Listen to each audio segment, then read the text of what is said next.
Planning Commission meeting to order. Do the roll call, please. Tom Griffith. Here. Patty Gatman. Sarah Reagan. Here. Jeff Cunningham. Here. Anita Hess. Here. Glenn Lemon. Here. Ann Klein. Mary Wysong. Here. Randy Sexton. Here. I believe that we do have a quorum, so we will start doing the business. We'll be working down through the agenda this evening, and we'll start with consideration of the minutes. They were sent to you in your packet earlier this week, or last week, dated July 23rd. Please review those, hopefully you have already, and bring up any changes, corrections, or additions that need to be made to those before we pass them. On the bottom of the first page, my name should be R-A-G-A-N, not R. Okay.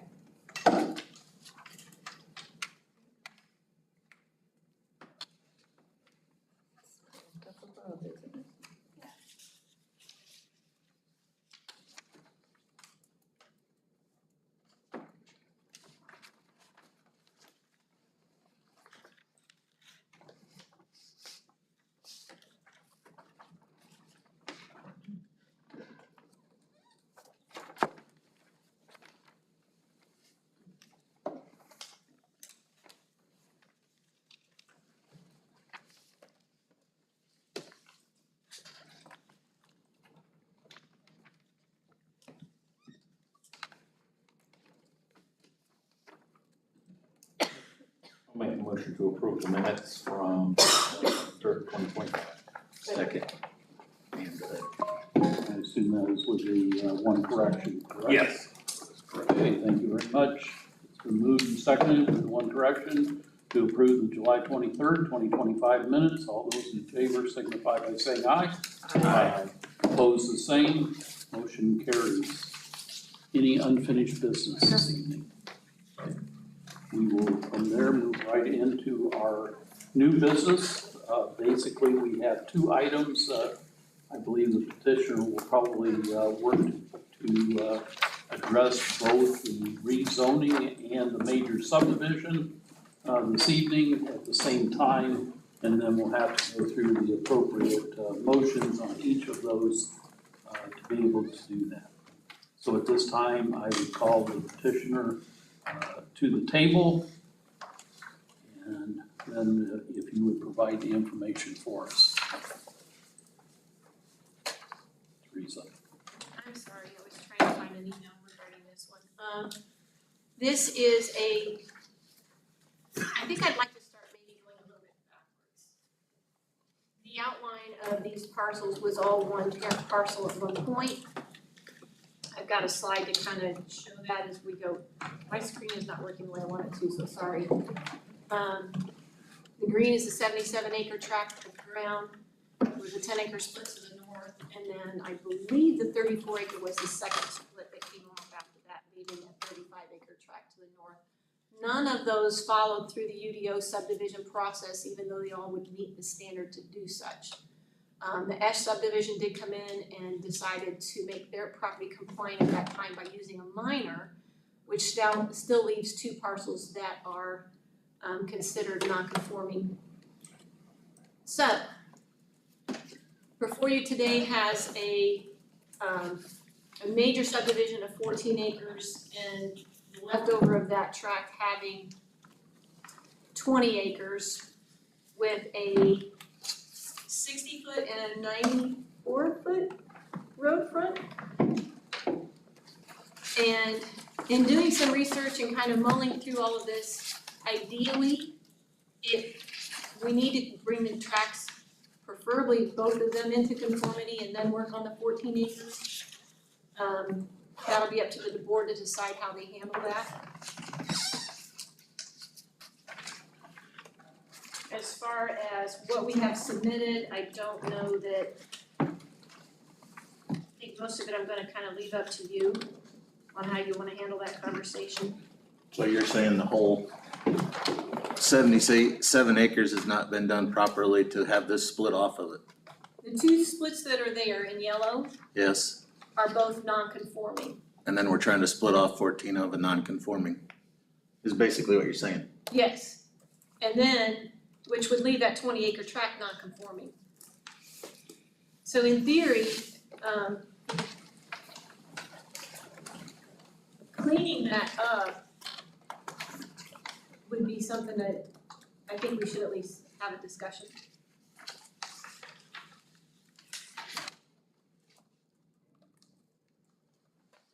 The other side of that is the lack of road front for 2 tracks. That will be another thing that I think we need to converse with tonight.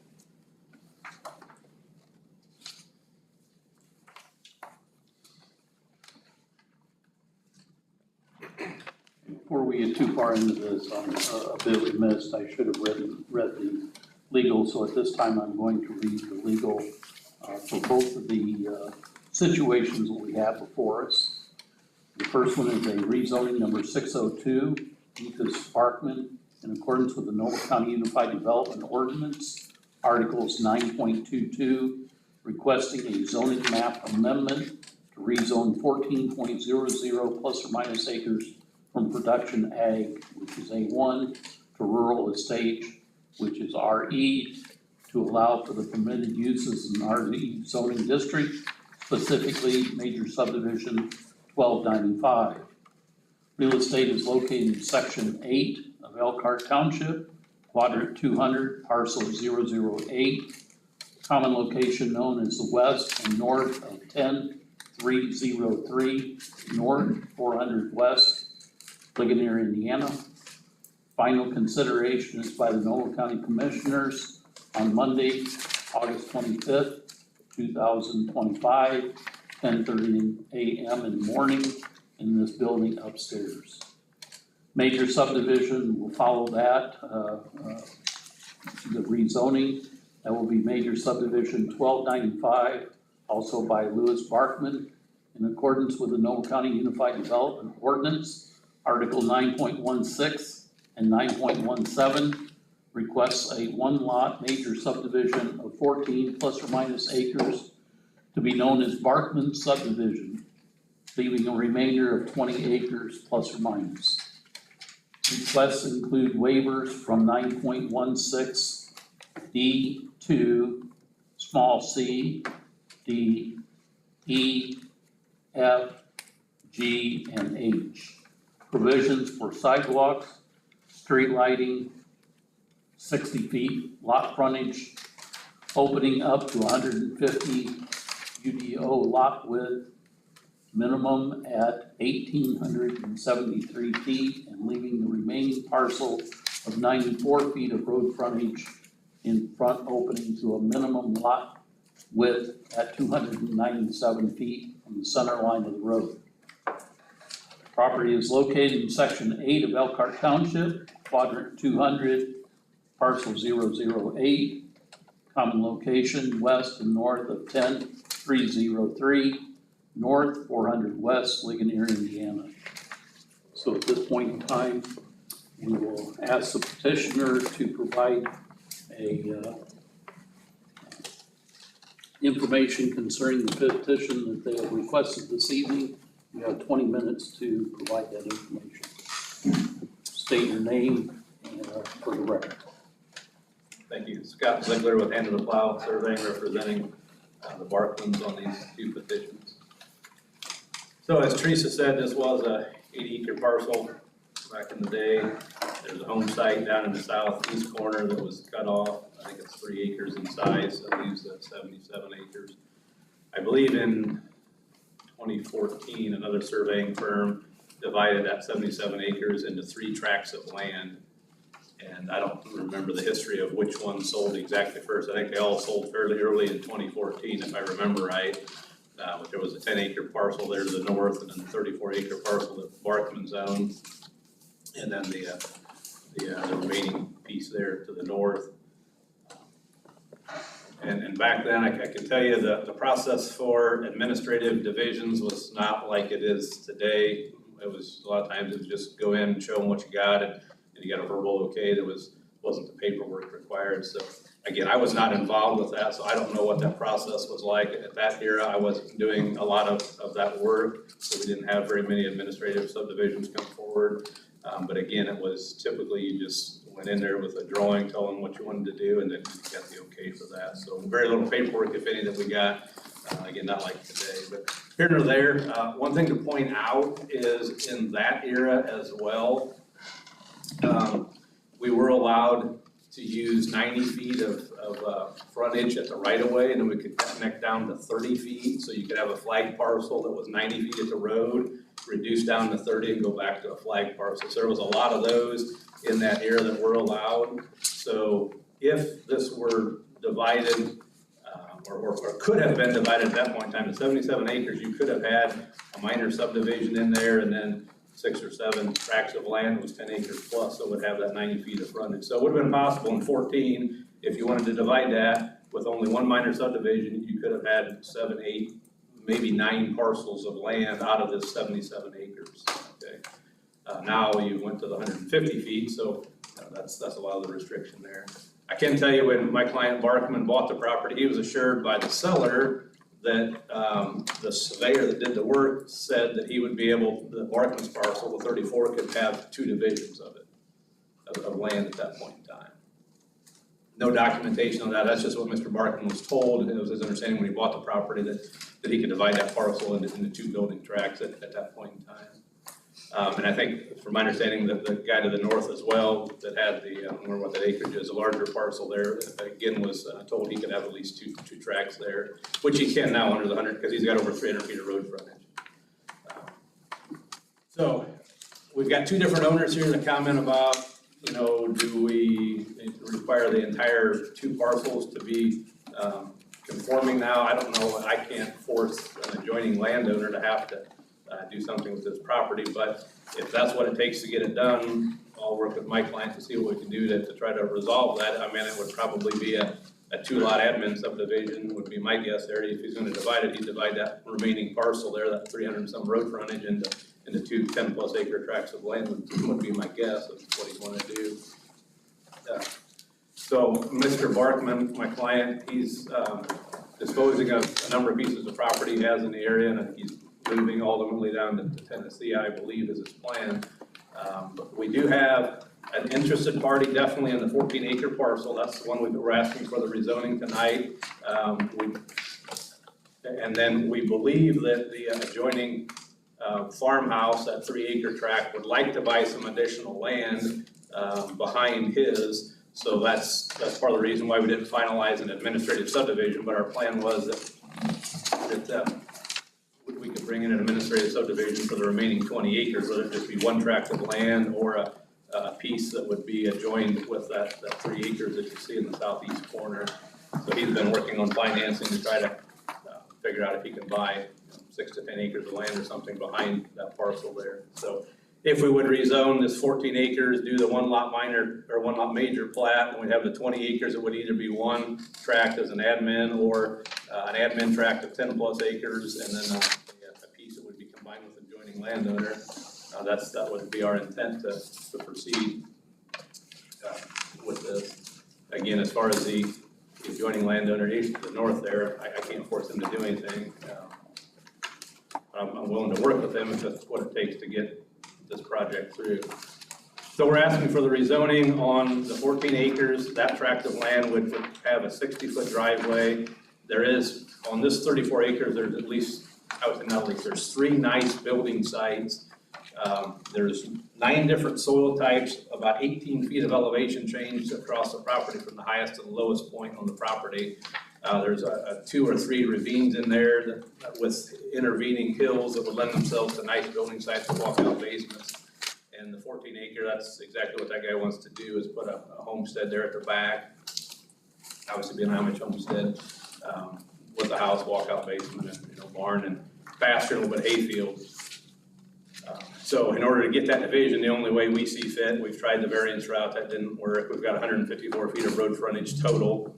At one point, we'd asked for that 154 to be divided into 3 pieces, so we could have 3 tracts with 50 feet plus or minus of those. That was denied. And so what we're asking for is the rezoning to have the 1 lot to the back that would be built on. Again, this would be slightly more restrictive than the ag ground would be, so there would be no chicken barns or anything like that there. That would be possible with the size to put one there, but you'd have to move a lot of dirt to make that happen, so not very ideal there, so we're not really limiting ourselves much there. There's a legal drain that cuts across the back, and where you see that legal drain right away, the vast majority of that would be wooded from that legal drain, and the right of way to the west is generally wooded, with the exception of the very southern portion.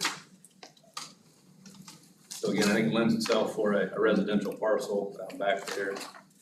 Again, I mentioned 9 different soil types there. They're mostly loamy type soils, some silty, some clay type soil, so it's reasonably productive land, but it is hilly and it tends to be erosive as well too. So again, when we look at the findings of fact, I think one of the things we need to look at is, I think specifically that the comprehensive plan talks about the need to increase our population by 0.7% annually. That's in the UDO, as part of the adopted UDO. So for Noble County as a whole, we're to increase our population by 0.7% each year. So that means what we do in the following documents should support that increase in population. We are not doing that by any means. We're falling at less than half of that is what the population increase is. And in most of the rural areas, which you guys will be in charge of on division of land, is nowhere near that even as well. In fact, some townships are going the opposite direction. So honestly, if it were not for the Amish influx of population in Perry and Elkhart Townships, we'd be grossly falling short of this UDO requirement to increase population by 0.7%.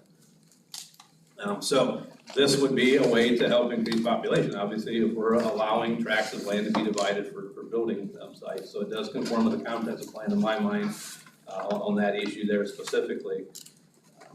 As far as consistency with the adjoining district, you've got a mix in there. There's a few businesses, but for the most part, it's agricultural uses of the land and residential uses.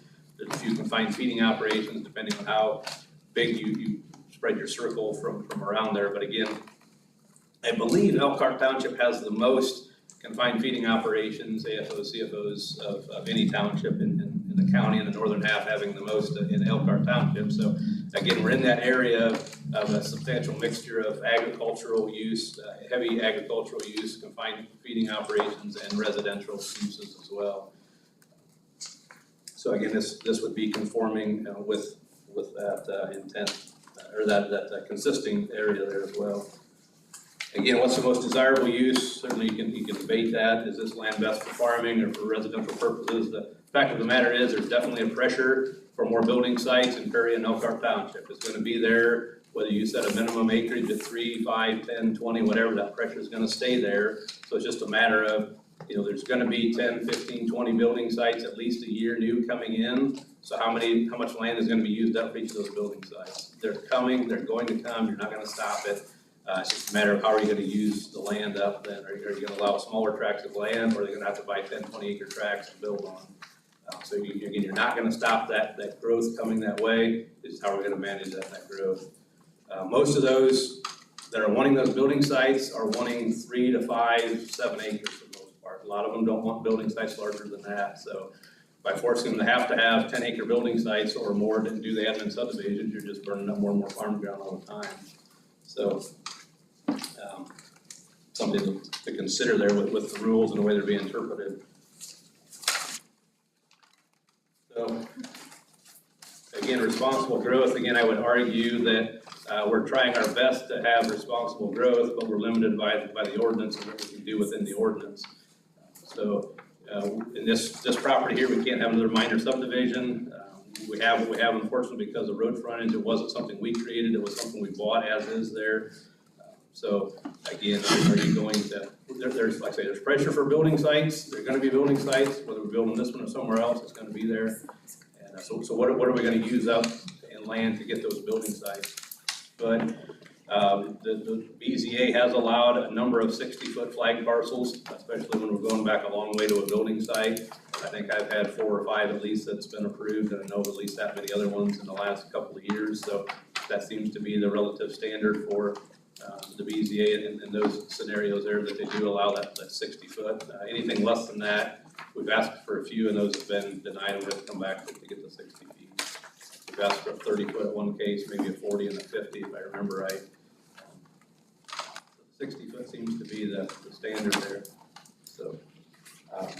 And again, I guess if you want to look at long-term division of this 34 acre, the intent at this point we see would be the 14 acres, the 20 or whatever that ends up being, with the idea that if the adjoining landowner does want, some land, there would be a transfer to an adjoining landowner there, and then whatever's left of that 20 being at least 20 there, so you're looking at three ultimate tracts of land, and like I said, the process would be, we complete whatever is needed on the admin subdivision for that remainder there. And again, I'm willing to work with the landowner to the north to see if we can't come up with probably a 2-lot admin subdivision there to clean up that non-conformity. Any chance you, got the tech review comments, being able to go over those? We had some comments about,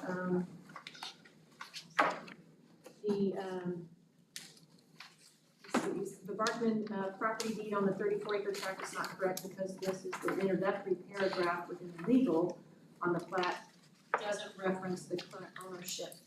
I don't know if you read through all of that and were able to correct any of those. I didn't make any corrections, depending on what. And then he said the adjacent property owners to the north referenced on the plat also are not the current property owners.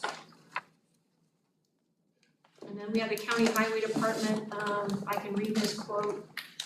Richard from the county highway department noted that he would prefer that the 2 lots use some sort of an easement access road, otherwise they will need a variance from the commission for a drive closer than 100 feet. Also, the plat is in a different name than on GIS. And he said the plat looks to have 150 foot of road frontage as they are proposing 2 to 4 lots using the 150 feet for access to 400. Is this a separate comment? The highway department would like to see a shared driveway with an easement on these lots. It would be safer, less congested for traffic, and they would prefer a shared maintenance agreement as well. I didn't understand all that, but we're more than willing to provide an easement across the 60-foot stem for the remaining piece to use that. We presented that before, if it was divided into 3, that would be a shared driveway.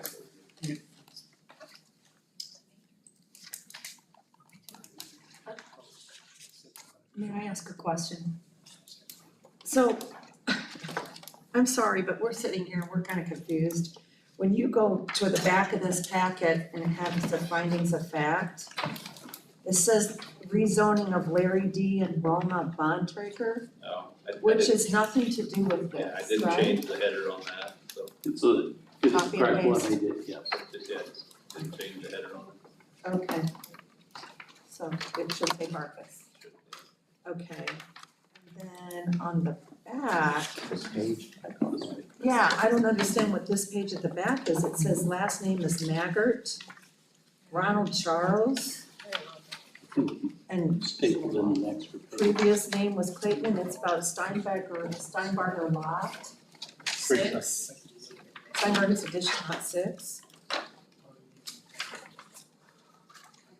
I believe that It's was. the very last extra. page.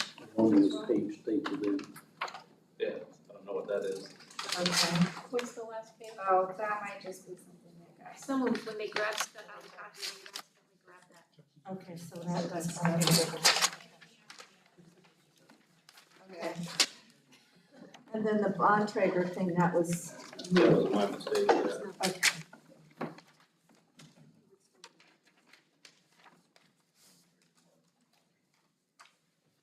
So not sort of.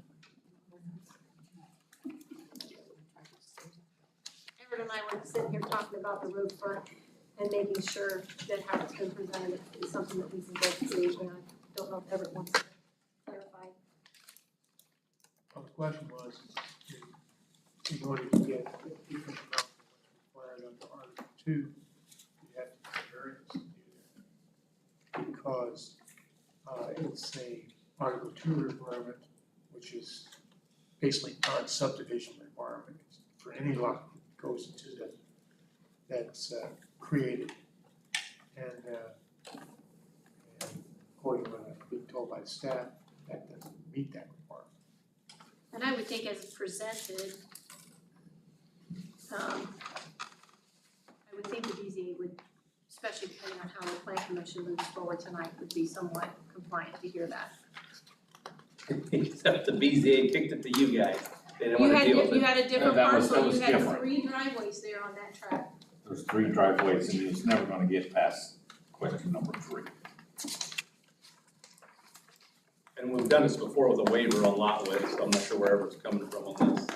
It's like everything's being split. up all the Nobody's time. brought it up, but when they bring it up, I have to look at it. But when I look it up, it says in Article 2, if this is an Article 2 requirement, then it's not waivable because it's not a subdivision ordinance requirement, it's a general ordinance that prevails. I can make the argument that that requirement was intended to be the lot width at the building line too, or where your building is setting. So in other words, that 60-foot stem can't have any buildings on it. You gotta widen out to 150 feet before you put a building on it. We've actually had Hometown and a couple other planners look over our ordinance and they came up with the same interpretation that we've been using. And you can look at other counties that don't interpret it that way and it says the same thing, so. Well, our ordinance is written specifically and it says that as far as the road frontage, that is an Article 2 requirement. What other ordinances say, I don't care. Why aren't you just putting the road back through there and just making your 7 lots out of 4 and 5 acres if that's what was required up in that area? Why aren't we going to a gravel road system and 1 driveway? Everybody getting 6 to 7 acres off of that. Wouldn't be a gravel road, the county would make you put a paved road in. We didn't down at Kimmel. You did the one at Kimmel. Kimmel's got a driveway and gravel all the way back with turnarounds in it. Or it's supposed to have, cause I remember doing that one. If we're hurting for housing, I guess, making they don't want the big lots, why don't we have 5-acre lots with a road in it? Well, we'd be right back here, we gotta rezone to RE, so if you're not willing to rezone this to RE, why am I gonna go through the process of putting a $500,000 road in and or 200,000 or whatever it's gonna cost, if you're not even gonna be willing to rezone this to RE? So you guys gotta have the willingness to rezone some of these to RE, so we can do that without making us have to come in and spend tens of thousands of dollars to present something to. But you haven't brought it in to present it with a road. You keep trying to get road frontage and all the driveways in with flag cuts. So why are you avoiding putting a road in? We've allowed you to put a gravel road in and we've did away with the asphalt, we've did away with the sewer and the storm water drain and everything. So you're telling me the way it is now, we can put a gravel road in and Well, you you're gonna asked for one last time when we granted it.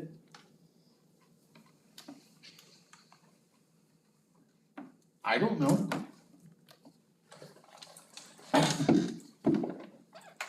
So the word's okay if we were to rezone that entire 77 acres to RE and do a major subdivision in it, you're perfectly okay if that were to come in as an RE rezoning? That's what you're telling me? I am for the district that this is in, for the amount of houses you're gonna have there. Scott, you said 77 acres, are you So you're talking about a joint landowner becoming involved in this then? Plus what Glenn was saying, yeah, I think, 77 was the total to begin with, there's actually a 10-acre cutout, so it's really 67 acres, it's just bare farm ground, it's 67 acres. But this particular parcel's 34, right? Right, so we'd have to have two landowners that agree to put a road down the middle of the property line there. I guess the only reason is because we already know the Amish is gonna tear it up and we already hear pretty much that's what's gonna be prominent there, correct? Is Amish. Yeah, there's no reason in my mind, if I So- was gonna use it, why are you making them put anything other than limestone or So gravel in? so that would have to be in a special exception on the subdivision part, that we allowed that because of the type of people that is gonna move in and live there. Cause we've already did it in Kimmel, But, yeah, that's exactly what we did in Kimmel. so As long as they have a safe access. I mean, we're helping you out, you're getting more building sites, could you say that these Amish want 5 to 6 acres? And here we're trying to shove 14 on this person, plus you gotta figure out what you're gonna do with the remaining in the front. and you're still asking for flag lots that nobody likes because they cause a problem with emergency and everything else. I guess I was just asking, you wanted the driveway down there in Kimball, and you're not asking for it here, you're asking for something totally different. So I guess I just like, kinda know which way you're trying to go.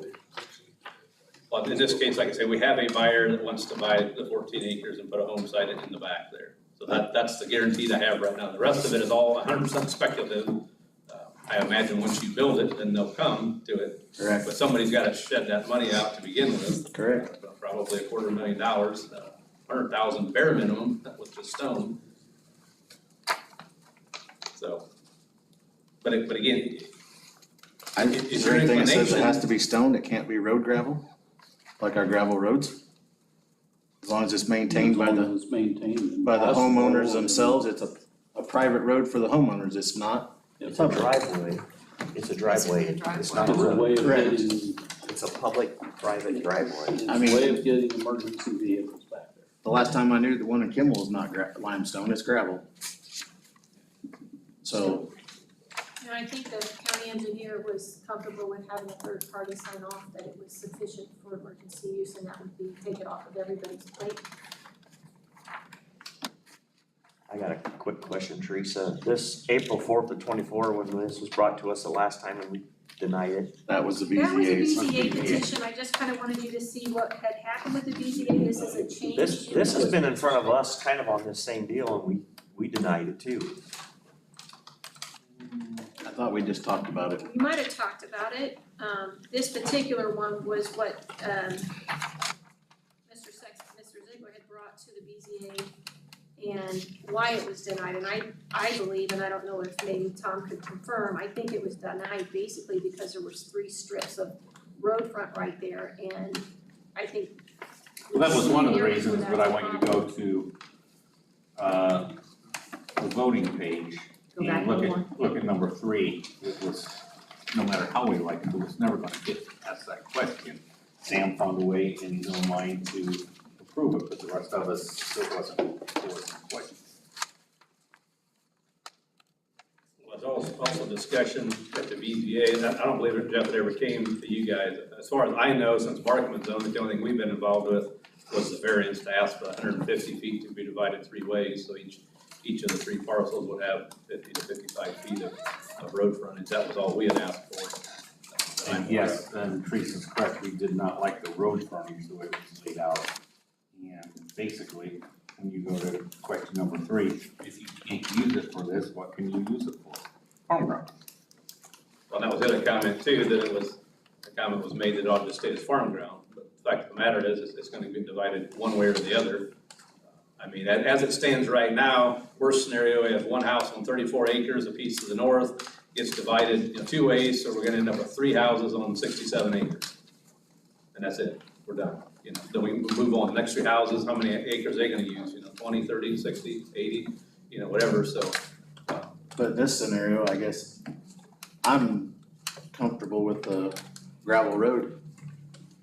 Rezone the whole 67, both sides to RE, and then a gravel road up the middle, private gravel road. And As long as you bring it all within compliance before you start. Which, if you're gonna involve the neighbor, you're gonna have to bring it all into conformity. so, work for a bond. Oh, I think he's meaning. Well, I mean. Oh, I see what you. Because it's non-conforming right now. I'm not sure we can really act on anything being non-conforming, cause that would put us in a Well, I special mean, predicament. by rezoning this and platting that piece then becomes conforming. We could do an admin on the remaining 20, and then now that becomes conforming. So the only issue is, they just didn't do the paperwork to ask for the 2 pieces, so. Correct. And I think if we did that, to do the 2 pieces as an admin, now we've got a clean slate, the 14 acres is rezoned, the 20 can be a remnant. But it can still be split. He can do exactly what's presented.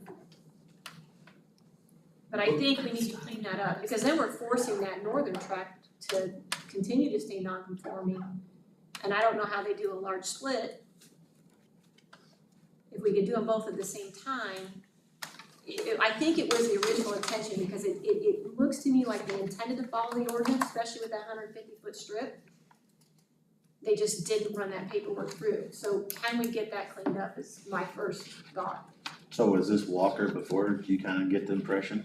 It was, yeah. To me, at this point, I'm not gonna point out anybody, but. Well, just because of that's the way the one page is page stamped. is stamped as Walker. So I have a question, if Scott made a comment that the house that's already there might be interested in buying a little bit more ground, then what's gonna happen with the rest of that? If they subdivide that into 2 lots, how are you gonna get 2 more driveways in there? And the other side of that conversation is trying to figure out administratively how we get that done, because I'm assuming it's an adjustment of property lines, but if we're starting to eat up some of those processes, it'd be nice to do it all at once, so that everything is laid out appropriately, and we can run it all at the same Or time. you can't do it all in one driveway at that point, because you've already sold Right. the 14 acres off, and they may not agree to anybody utilizing their driveway. They could say, no, we have our own, you figure yours out. Well, we could establish that 60 feet as put an egress easement on that for any adjoining properties to use that, and a proper road be built on there, so. But I think the board is hoping, if I'm not mistaken, to follow through with what the highway department wanted, was 1 entrance point at that part Correct. instead of 2. So if that's the case, I think that's where Randy's going, is that that's the way that they move to approve anything. Then you split later, you may have a hiccup. Right, if they do like Jeff says, and splits the remainder back there into 2 parcels, you're gonna need that egress easement in order to have access to those parcels. That's why I put it on a plat, this plat right here is the plat, because where it's a major subdivision, we can create an easement on a plat, so make that whole 60 foot, the whole length of it a ingress egress, or make it a platted road, I guess, if you wanted to at that point. So then it would be- 60 to have its own easement and not 1 driveway or 2 is what I guess I'm asking. Are you still considering 2 driveways? No, we never have. Okay. So at that point, would that drive be usable for the 35 acres to the north as well? Not as of now. Not if we vote tonight. Well, I mean, if you plat it with that easement on there, and BARKMAN specifically states and gives the landowner to the north the right to use that, then yeah, you could. Yeah, you could do that way. Yeah. I guess that's the question you're gonna have to present to your client, as to whether they're agreeable to these things. Well, I think if you said that you would allow this to be zoned to RE with the understanding that 60-foot whole stem would be used as an ingress egress easement for the adjoining property owners, I think he's motivated enough that he wants to sell the land and dispose of it. And he's like, say he's got a buyer here, but obviously he can't sell this until we get this taken care of here. And again, if the understanding is, so you still have 2 non-conforming parcels, right? If all we do is approve this plat, you still have those 2 non-conforming adjoining parcels. So nothing can happen to those until they become conforming. So it's really not an issue until it becomes conforming, until they want to build on it, right? I mean, you can farm non-conforming ground, right? It does not matter whatsoever. You can sell non-conforming ground, does not matter. Does not You can matter. finance non-conforming ground, does not matter. It's just when you want to build on it, then you have to have it cleaned up. So when somebody wants to do something with those 2 adjoining grounds, then you come in with a major subdivision on everything to the south or everything to the north. Then that becomes conforming at that point in time. A plat for all that. So to go through an admin subdivision to make it conforming is, what would you really accomplish? Because we still have to come in with a major subdivision plat to divide that land in any way. So all that does is on your book, it cleans it up, and on the GIS, you can say now it's conforming. But you still can't divide, you can't do anything with it. So practically, to be able to use it, you're gonna have to come on the subdivision plat. Yeah, I forgot about that, Scott. You are right on that part. That it can be done anything as long as you don't build on it. It doesn't have to be conforming. So again, I think to some extent, to go ahead with the rezoning of this with conditions on there, I think at least shows good faith to the neighborhood and the development community and auctioneers and stuff like that, that at least we have a workable solution here, rather than saying, come back with us in a month or 2 and do something. Right? You could allow this 60-foot stem, the guy can put a driveway, if nobody else develops off of it, he's got a driveway back there and that's it. The next person that develops off of it, now we gotta have the road built to county standards. I think you could easily put a condition on there like that. So basically, a 60-foot stem, as far as everything, that just becomes basically a platted road at that point. with the understanding those are still Well, two yeah. non-conforming parcels. You'll still have the remainder's owner's name on it for that road. Well, I guess, No, you could I have, guess he you could have the guy. could have a with farm 15 drive, feet he could have a owner. farm driveway to the side of it, That's what because I- it's that way. But this would Yeah. have to be an agreement. He can still use the 60-foot. Yeah, he for could still use farm. his farm ground when you're 60 foot. Wouldn't have to have it into this part of the document. I think the difficult thing is, you know, nobody's went to the extent of putting a road in something like this and building it out because of all of the unknowns. And the cost to get to that point is so substantial, why do that? Let's just go take another 40 or 80 and cut it up with other pieces, all right? So I think there's gotta be some give and take both ways where there's at least good faith shown from you guys, toward us, that, hey, we are gonna allow this, we're gonna put some device on this, and you're not gonna be able to divide either of those adjoining parcels. Effectively, you're gonna have to rezone those to divide them, okay? And then you come in with a major subdivision plat in order to do that, because we can't use minor subdivision, so it has to be a major subdivision, because you've already said the one minor subdivision is already used. So the only way to divide that, other than coming through an admin subdivision, is going to be rezone and a major subdivision of those remaining parcels there. Let me ask one little curveball here, cause I'm listening to a couple different things that might happen. So let's just say that smaller tract wants to amend in through this tract that's non-conforming.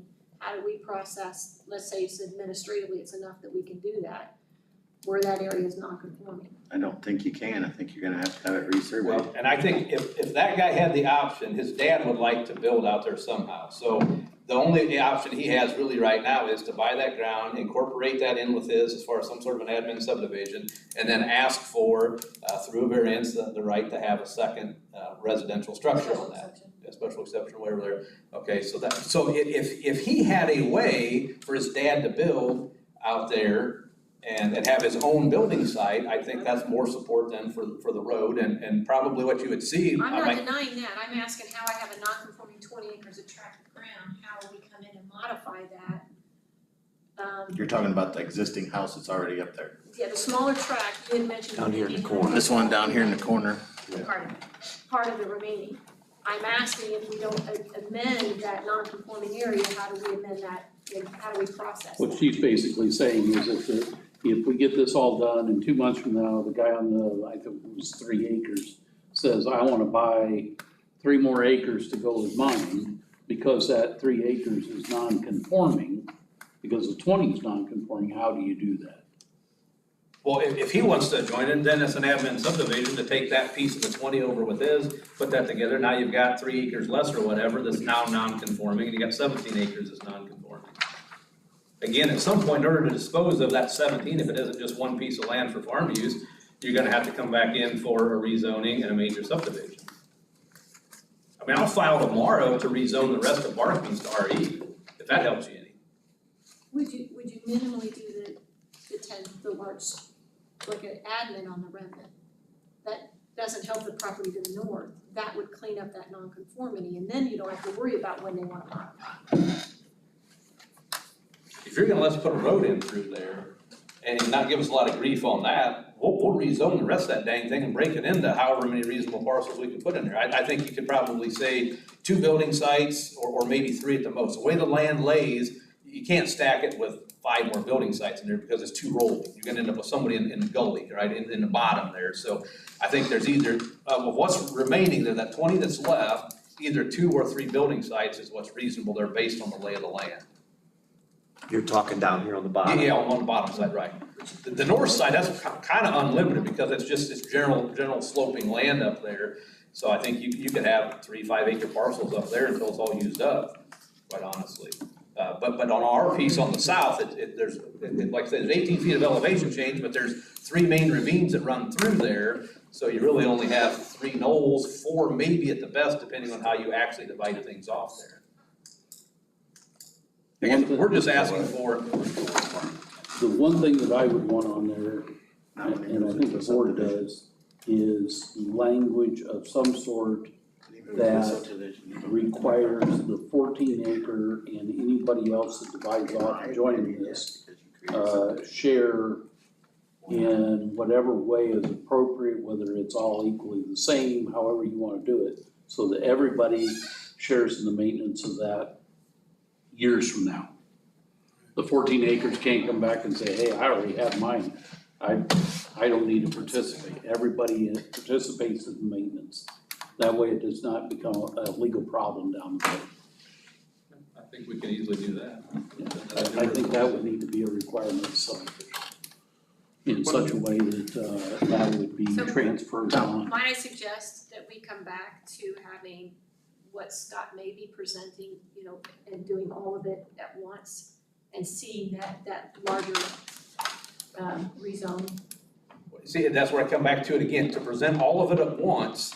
Now you're looking at, we're talking thousands and thousands of dollars of engineering to do that. That's why I'm asking for a little bit of good faith to say, let us get this rezoned. That shows your intent. If you're willing to rezone this to RE, then you're gonna be willing to rezone the adjoining pieces to RE as well, right? I mean, why wouldn't you? I question, if it gets rezoned to RA, do we still maintain the 10-acre standard? Let's lay out the 2 acre minimum in ag or all your residential. When you start making splits, we require 10 acres. Administratively, they're large splits, you guys have Not always on seen 2+. subdivision. Unless they've outused their processes, then you may see a larger split over that 2 acres. And I guess the way I see it is, those two pieces that are non-conforming, you control the cards on that, right? You can pretty much dictate what you're going to allow on how that gets developed. The northern piece, he could come in with an admin subdivision, make 2 10+ acres, and that'll probably fly tomorrow. If we submit something to 2 10+ acres on that, there's, in 150 feet of frontage, there's no reason to deny that, that becomes a conforming But parcel. in So theory, they've already done the large administrative splits, they just haven't run the process. And that's kind of where I'm struggling a little bit with. But so you got these two pieces that are non-conforming, allow this to be rezoned to RE, shows good faith on your part that you're basically saying, okay, yes, we're okay with this whole 67 being rezoned to RE. We'll put whatever language you want on that 60 feet, so that could be, or that will be the access for any development that comes in there. That's gonna, the guy to the north then, he's gonna like that because now he can participate in a road and he can get 4, 5, 6 parcels, whatever, up through there. They'll share the driveway cost, however that's gonna have to work out. Now the piece in the south, all of a sudden, we could get 2, 3, 4 parcels, 2 or 3 parcels, sorry, on that south 20 acres there, then that opens that up as well, makes that more appetizing to do something. But it shows good faith that we can at least get this parcel in. We're reasonably assured that you're gonna come back and rezone the other ones to RE when we request that. And again, if it has to be, I'll get you that application for rezoning tomorrow or Friday at the latest on the remainder of BARKMAN. All I gotta do is prepare a description on that and the petition, if that's what you want. Deborah, do you have any comment? Well, I mean, I would say based on the discussion, it probably has a reasonable assurance that the plan commission might do, but obviously there's no guarantee. I mean, everybody votes independently, you don't know at another hearing who's gonna show up with a remonstrance that says something that we hadn't thought of. But, so we've developed the ideas more as to what the alternatives are. But I'm sure just what you said about reasonable assurance, that you're gonna tell your client it's not a guarantee that that's how future development is going to occur.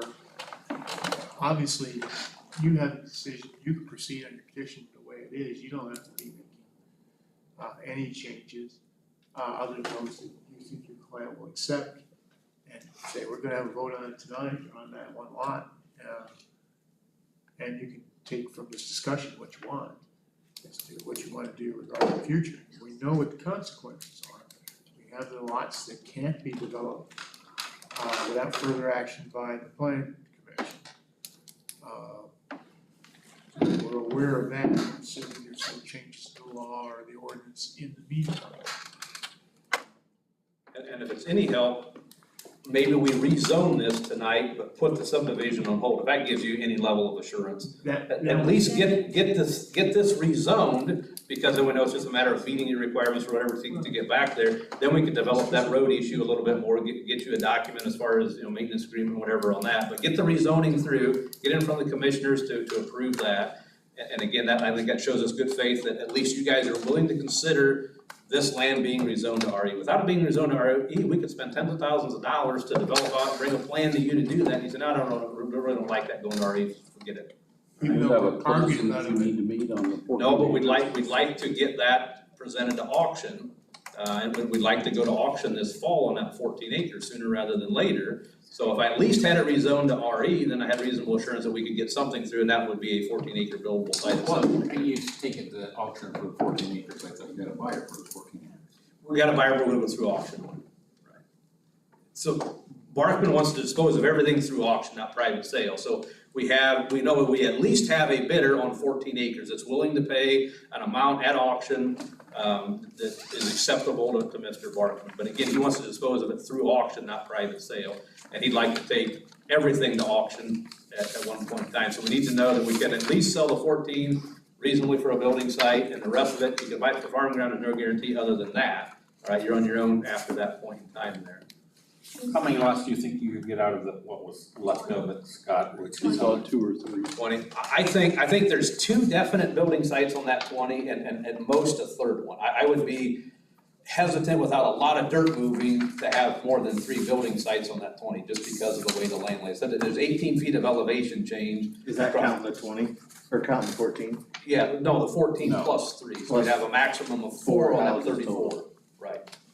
I thought so, but I just wanna make sure what everybody's clear on. And again, still well within, again, and 80 acres in the right configuration could have 8 10-acre building sites, right? Now, this wouldn't be able to get exactly that because we got that home frontage there. So, but 8 times 150 is 1,200 feet, right? So you got 1,320 feet across that 80 acres.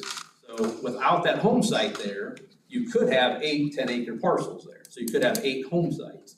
So again, if we come in with 4 on our piece and there's another 4 or 5, again, the density would be not much different than any other 80 that you might be able to divide up if it's just a whole 80. You follow me on that? That you got an 80 acre that's 1,300 feet wide, I could have 8 10-acre parcels up through there. Not ideal, but they're bowling alleys, but again, under the current ordinance, I could bring an 80 acre in that's 1,320 feet wide, then I could ask for 8 10-acre tracts of land, an administrative subdivision to make 8 parcels out there under the current ordinance. That's a one-time split though, just so you guys are aware they can do that. Right, well, I'm talking about density, I could have a density of 8 homes with nothing involving you guys, right? Just an administrative division to divide 80 acres into 8 building sites, 10 acres apiece. I'm curious. And that is happening. Oh, absolutely. So I wanna share. we're really not looking at much more density than what we could have if it was a standard 8. I do wanna share some numbers with you guys.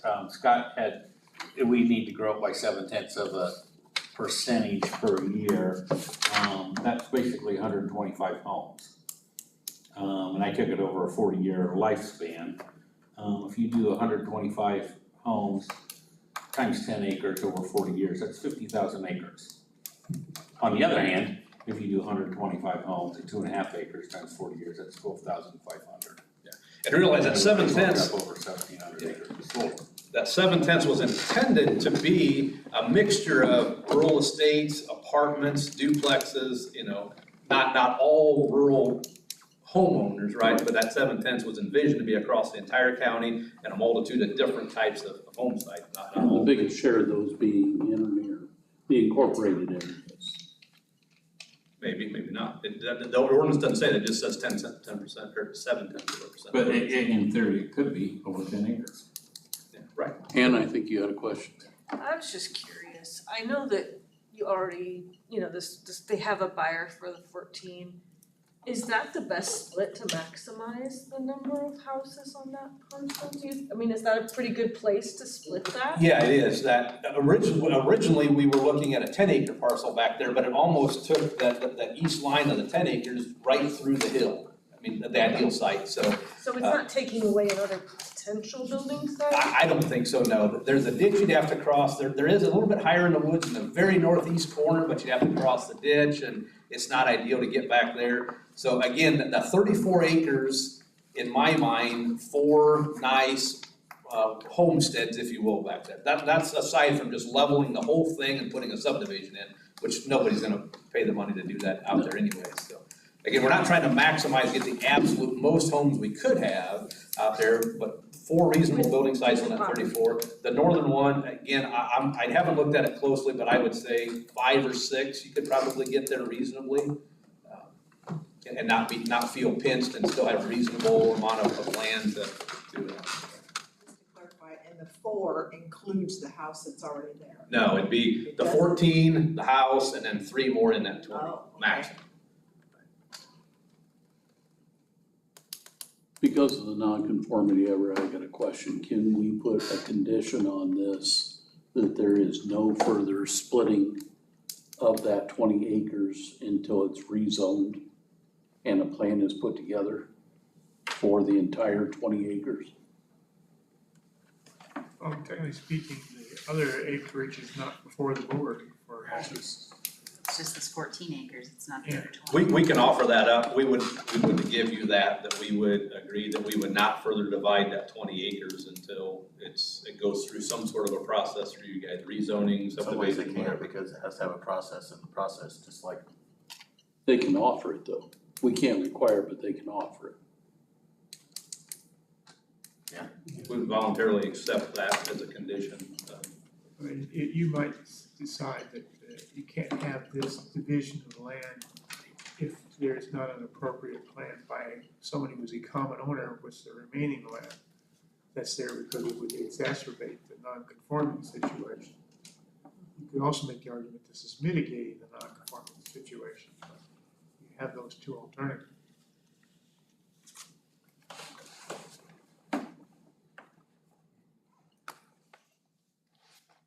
I think if you can offer, just a thought, is the one drive for that area, depending on, no matter how it's developed, I can scoot back over. That does put you in a better light, especially when there's further development on that remnant parcel.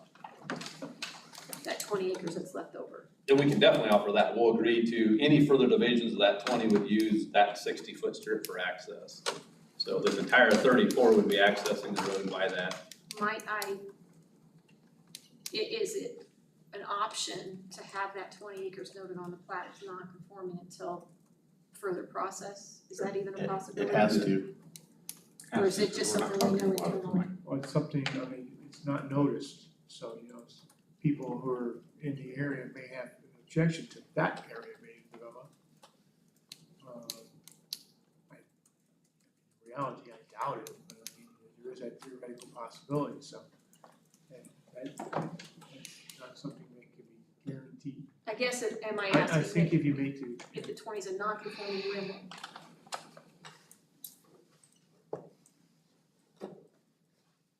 how'd you advertise the real estate? We did advertise it. Well, we'd offer that in there, and again, practically, we can't divide that without some sort of a process for you guys, right? That remaining 20 cannot be divided unless we come before you in some sort of a process. Even if it was bought and one house on it, it still can't be done nothing until, Yes. to put the house on it until it's brought back. Correct. Because it's not conforming. I want to come back before the It plan. wasn't to notice that. And that they have to use the driveway. If there's a house on it, they have to use that driveway, even though they buy all 20 acres. They can't have another access. And you're telling us you can get Mr. Barkman to agree that the other property to the north of it's gonna have to use that driveway as well? That's a different thing. I guess I can't make the other guy have to use our driveway, but we can offer that they can use that driveway. And why wouldn't they? Because they'll share in maintenance. If we're gonna why put an 1,800-foot driveway back if you can share in the cost of an 1,800-foot driveway that's already there? I mean, it only makes sense to use that. And again, the Amish do it all the time in LaGrange County, so they're perfectly fine with doing that as a community. So, yeah, if we offer that up to the adjoining landowner, I'm sure. I can't fathom they wouldn't take it. No, they're gonna accept that. We have nothing to do with that northern parcel unless, except for the hope that we would clean it up as far as conforming goes. It has sufficient road front, at least. Right. Well, it depends on what you do with it. I can't read that, 700. You can't divide it up. You can't efficiently, you can divide some, If but it has not a lot. 725 feet, they could potentially do the same thing you're doing here. Put a one road in and cut it up. Right, but it wouldn't be cost effective for them to do it if you have a roadway adjoining the property line. And I'm not disagreeing with the concept, I'm saying we're not working on that parcel. Now, we have no guarantees on what the guy to the north is going to do. We can certainly offer up that, hey, you can use our 60 foot as access to your parcel. Now, we're gonna get some money out of them, obviously, or ask for money there as well too. Right. But, we can certainly offer that up, and why wouldn't you split the cost? I think it only makes sense that they would offer to do that rather than put another driveway in at their own expense.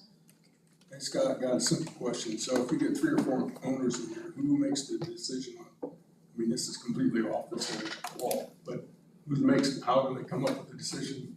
We need maintenance or we don't need maintenance on It's that on truck? them, they'll all 3 manage it themselves, all 5 have to manage it themselves, Yeah. we won't So if regulate it's that. 2, it could be an even split, it could be, that's Yes, their it's still problem. a matter. Usually what we say is that you're responsible for your proportional use of that driveway. So if you use 500 feet, if everybody's using 500 feet and there's 5 people using that, 5 people are gonna split the cost that first 500 5 ways, and then the next 500 is only used by 2 people, then that's split half from there. So by saying you're responsible for your proportional use of that, then somebody can do the math and divide it up. And that, we've done a number of them that way in the green, and they work out effectively. Who is in charge of that though?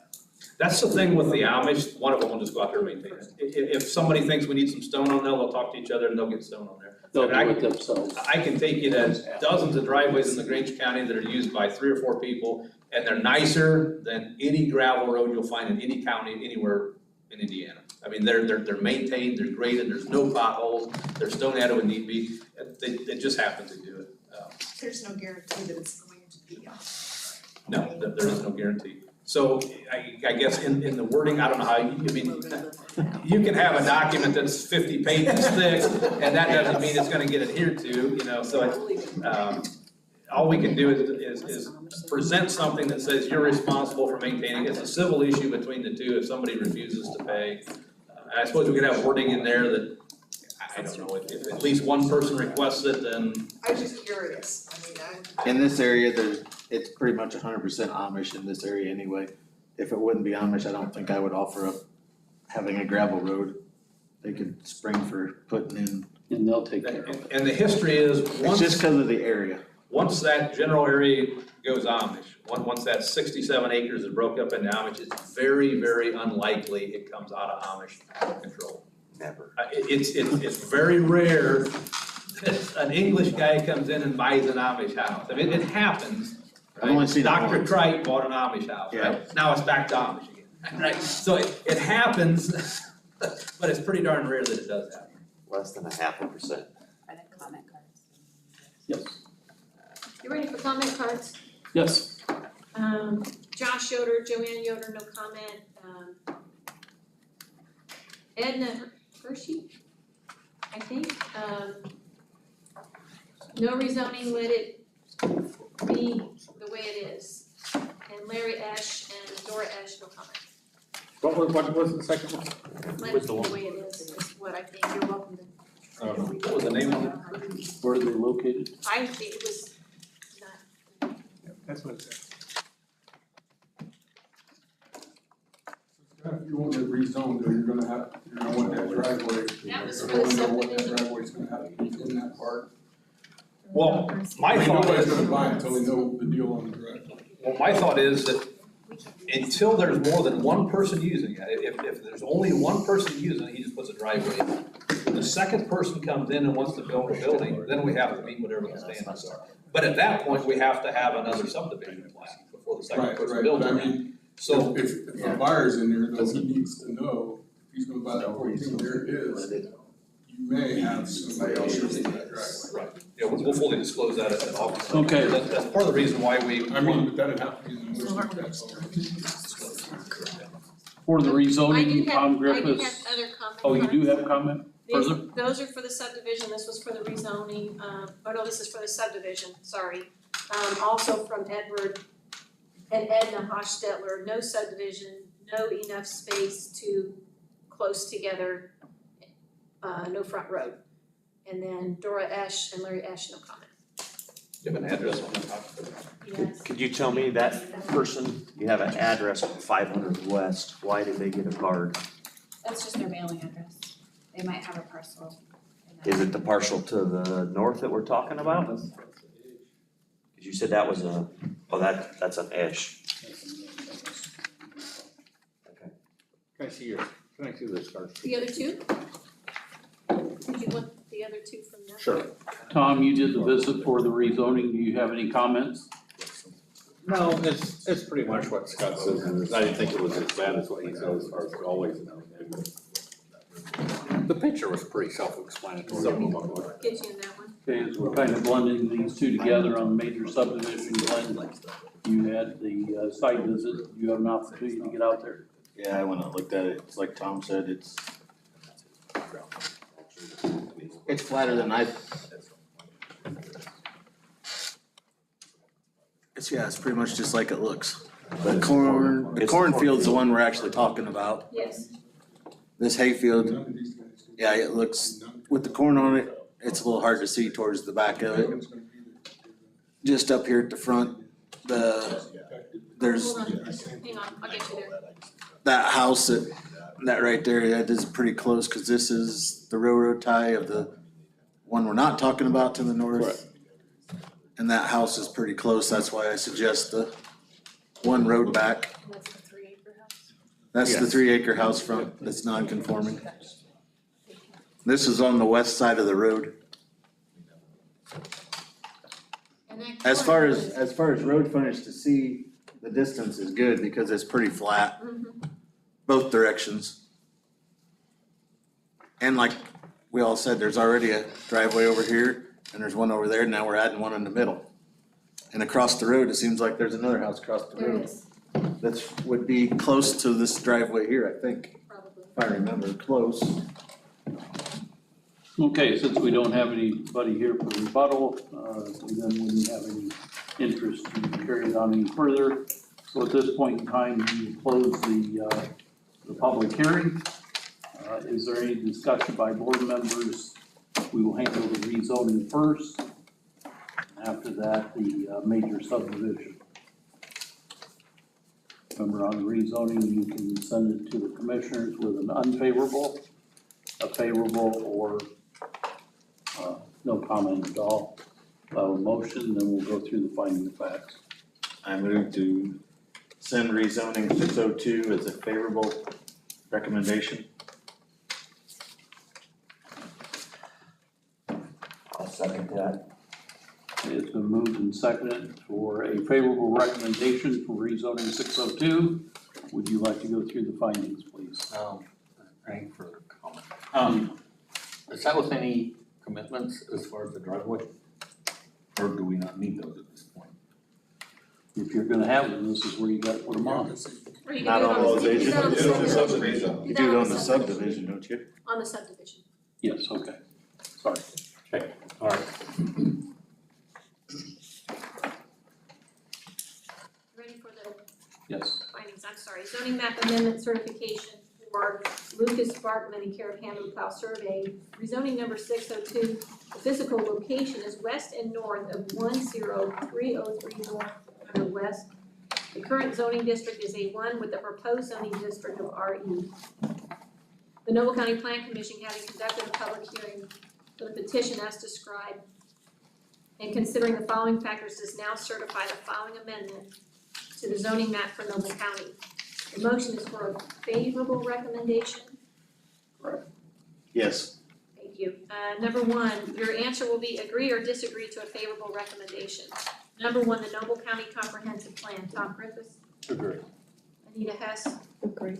Ann Klein, Jeff Cunningham, Agree. Glenn Lemon, Agreed. Mary Wysong, Dr. Sarah, Randy Sexton. Agree. The current conditions and the character of the current structures and uses in each district. Anita Hess, Agree. Glenn Lemon, Agreed. Ann Klein, Dr. Sarah, Mary Wysong, Tom Griffiths, Agree. Jeff Cunningham, Agree. Randy Sexton. Agree.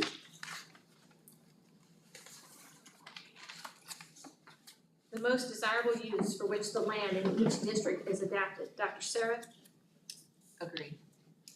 Jeff Cunningham, Agreed. Mary Wysong, Agreed. Tom Griffiths,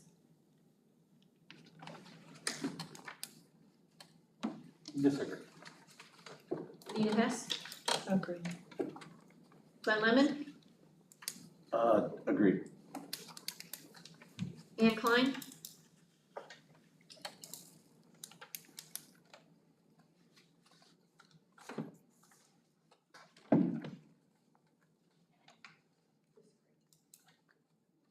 Randy Sexton. Agreed. For the two that made a disagreed comment, do you have a comment to add to it, Tom? No, just basically it's just agricultural and according to the comprehensive plan, that's what we're supposed to do. On the other hand, comprehensive plan allows for growth. Ann Klein? Mine was similar, the fact that it's currently farmed at, in corn production now. The conservation of property values throughout the jurisdiction. Glenn Lemon, Agreed. Ann Klein, Agreed. Anita Hess, Agree. Jeff Cunningham, Tom Griffiths, Agreed. Mary Wysong, Agreed. Dr. Sarah, Agreed. Randy Sexton, Agreed. responsible development and growth, Mary Wysong, Agreed. Jeff Cunningham, Agreed. Glenn Lemon, Agreed. Anita Hess, Agree. Dr. Sarah, Agreed. Ann Klein, Agree. Tom Griffiths, Agreed. and Randy Sexton. Agreed. Based on the findings, the board does approve a favorable recommendation. This will be heard before the commissioners next Monday at 10:30 upstairs. Moving on to the major subdivision number 1295. Can I make a suggestion on procedures? So normally on a major subdivision, on all subdivisions, you have a primary and a secondary. So on, like on the plats, we basically do all that together, right? We approve the primary and the secondary all together. On your major subdivision, especially like if there's a road in there, you know, you may approve the primary plat of the whole 80 acres, and then we come in phases and you approve the secondary plat on all those. So my suggestion might be on the plat, if there's still some hesitancy, approve only the primary, and then you can put conditions on that, right? That you have to come back and do these things. Once you do these things, then you get your secondary approval. So if you wanna wait at least a month, one, to see if it's rezoned, okay? And then two, if you wanna see some of the wording on the road, the easement, things like that, to help clarify, you know, in your mind on that. You've approved basically the concept of dividing it, but we need to work out the details and bring those back to you. If that helps you any, we're certainly willing to, you know, to do that as well. Can I throw a nugget in there? Next month is slammed full. We're starting at 6 p.m. with another meeting prior to, and we are booked on plan commission. It's old business. You took up It's always that the- meeting. It's old business, though. But the primary it provides the guarantee that if the I'm just saying, we conditions are won't have met, time for Right. long discussion. the secondary would happen. Any auction's gonna take longer than that anyway. I'm just saying, Most next likely. month, we don't have a lot of room for this type of discussion. We can't. With a 2-hour limit on our meetings, we won't have this kind of time. Would a secondary in October be difficult for, We can do that. okay, That would work. so keep that in mind. Also, any conditions that you want to put on it, whoever is wanting to put forth the motion for approval, if that is the case, provide what the petition has offered to us and provide those conditions. And then second, if a person agrees with that. I would suggest the road.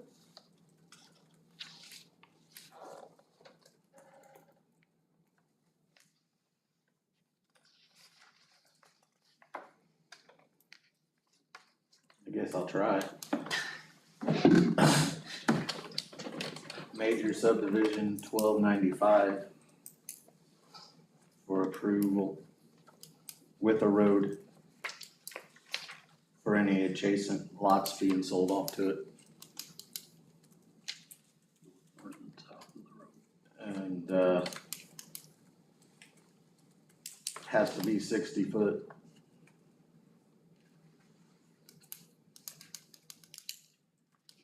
Did I miss anything? Shared maintenance agreement, Shared maintenance agreement, yes, thank you. Do we do anything with the waivers you requested? you'll need to approve those as well.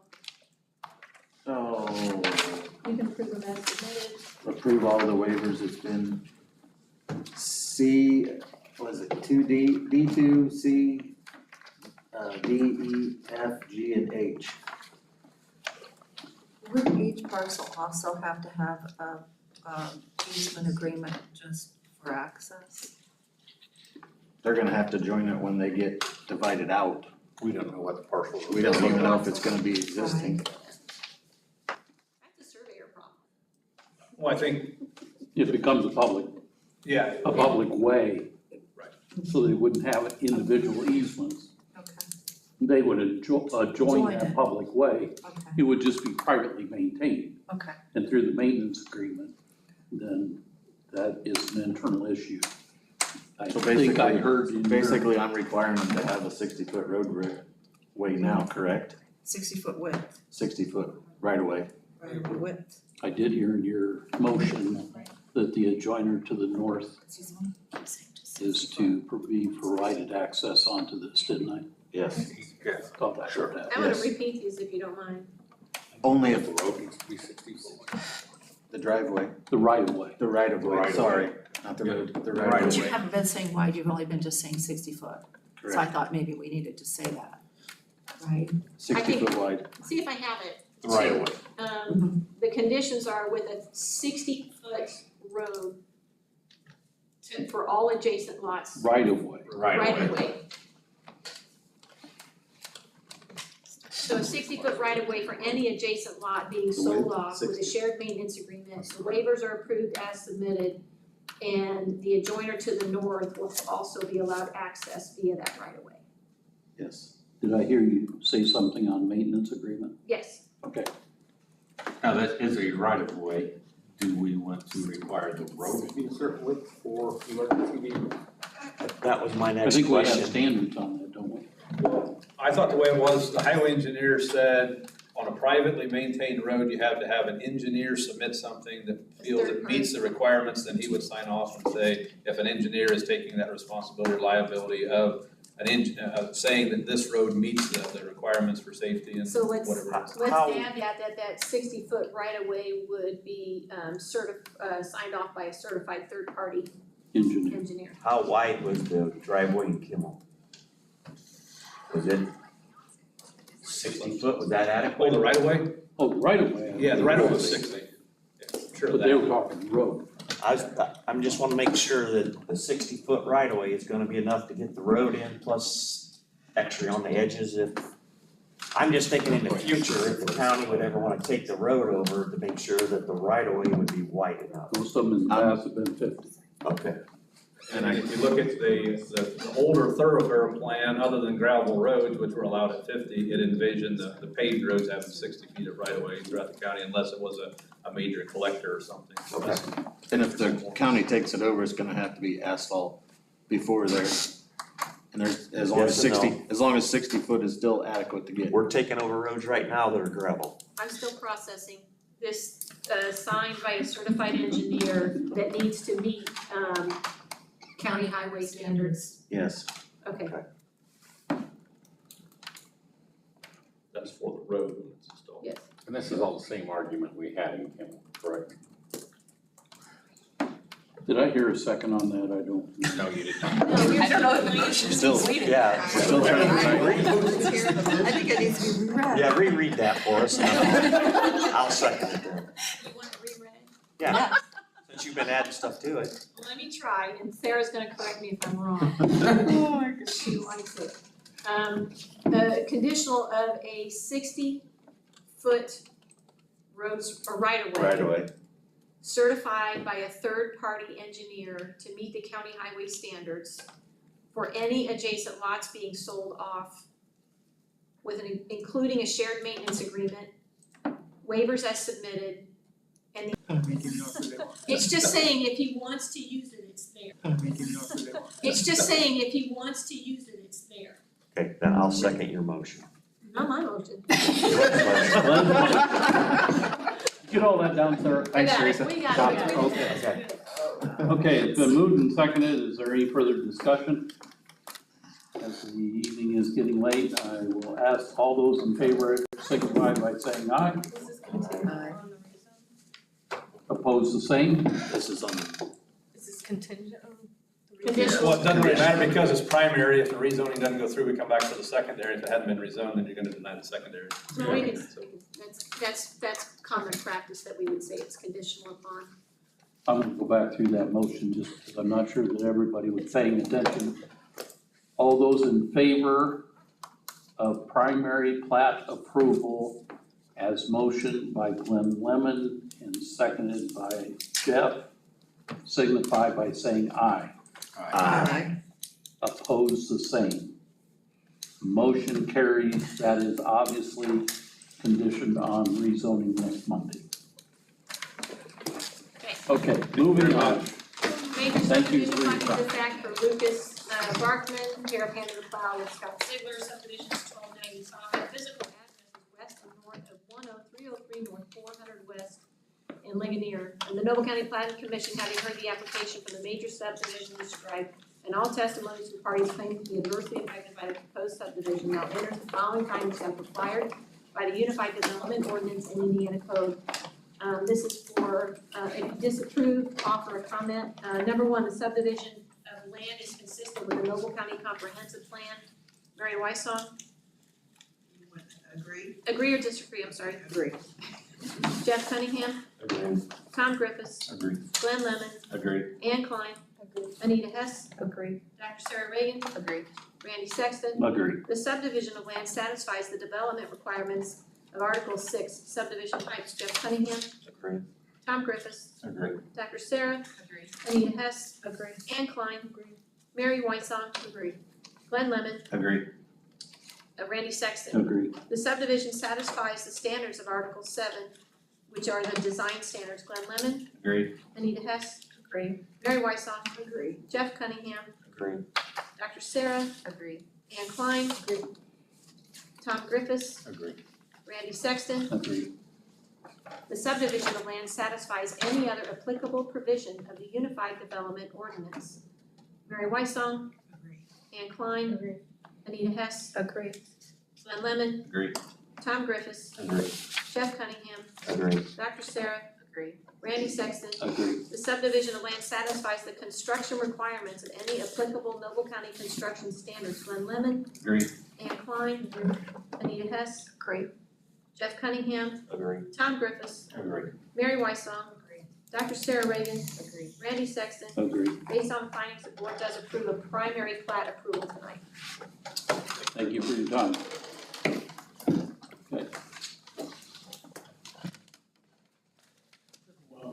Are you ready to move on? No, they're okay. Planning Commission rules. We have decided to maybe take a tiny bit to maybe double check a few things that I think we may have missed. A couple of them were just words that were corrected. On 2.4, I added the word alternate member. I thought it read better that way. That was just a personal preference.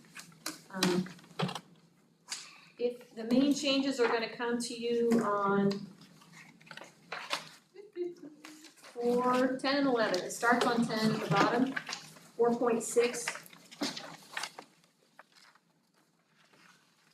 If we have an individual that comes to us, and this is becoming a more and more common problem, where someone wants to put restrictions or covenants or restrictions on a plat or a rezoning, and in some cases, the owner needs to have an opportunity to be able to amend in certain situations or modify or remove them. So some conditions can say, well, these are only good for 2 years, but some of them are not. So if they don't have a way to have them terminated, a lot of this is pulled from state code. It is amended to meet and fit our ordinance. If you have an opportunity, I don't know if you've looked at it. If you look over to the right side of the screen, I envision we have an applicant that comes in that had a rezoning, and they want to modify or amend some of those conditions or even terminate them. They would propose a zoning map amendment through an application to a public hearing. The Plan Commission, if it goes to the county commissioners, would have that final amendment.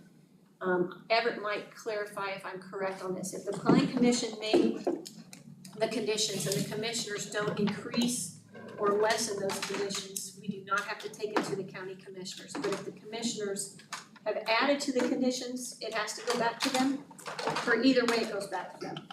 No, it goes back if it, to make it less restrictive.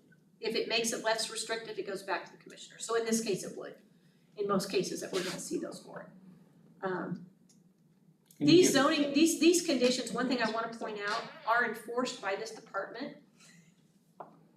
Not easy to get some of those regulated when there's a whole bunch of them. So I'm cautious with trying to add a lot of these restrictions. I could say not allowing a certain type of a permitted use in there that might be aggressive, that we don't think is fitting for the neighborhood. But when we tack on too many things, it is convoluted.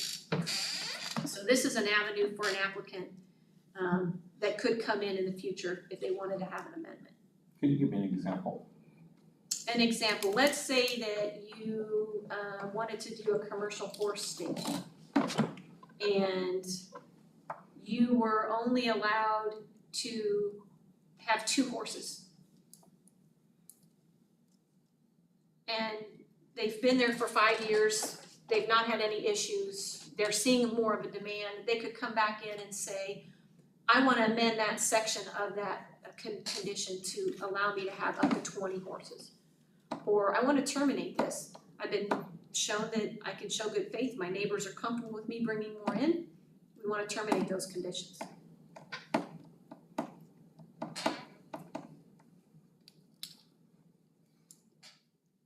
Or it might be a big give and take, I want 5 horses, but I now also want donkeys. I'm making stuff up, but.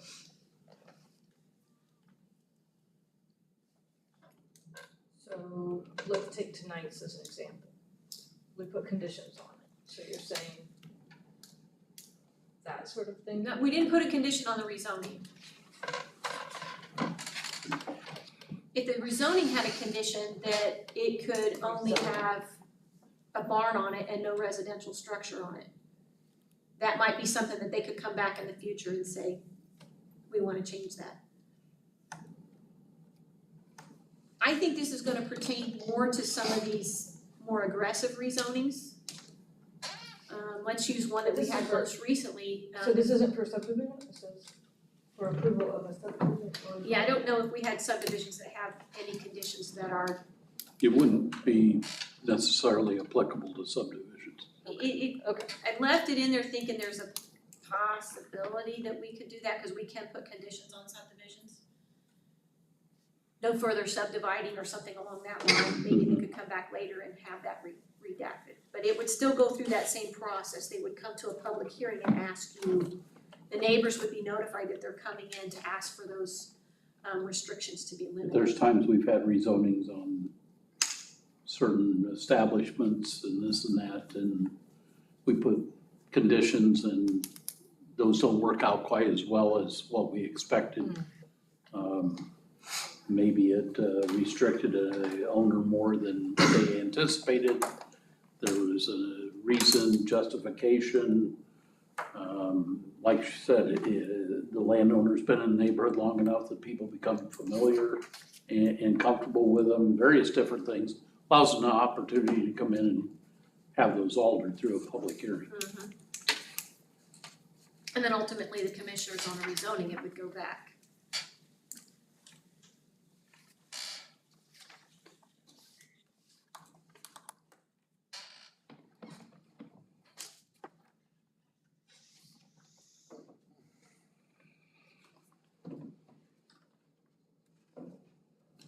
The statutes aren't clear about modifying, when you can modify.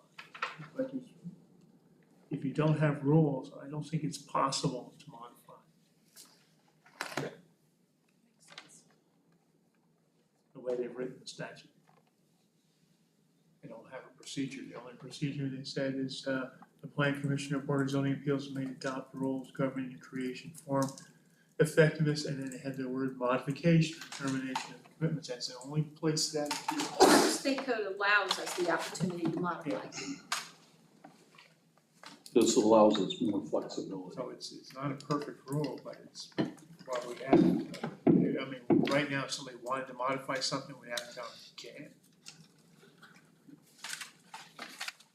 And that's tough, because I think sometimes we've seen conversations go to where in the moment we're thinking this is appropriate, and in the future we find out maybe it was a little too strong, you know, so now we have an opportunity to revisit that stuff if the owner brings it to me. They have a process. It allows flexibility and options.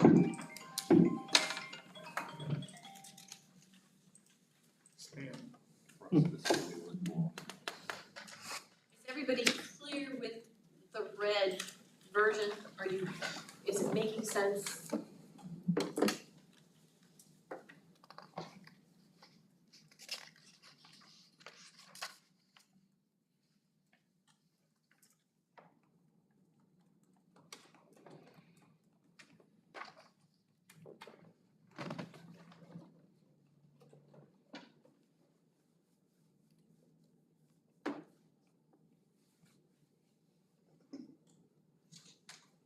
At this point, we would need to adopt these, correct?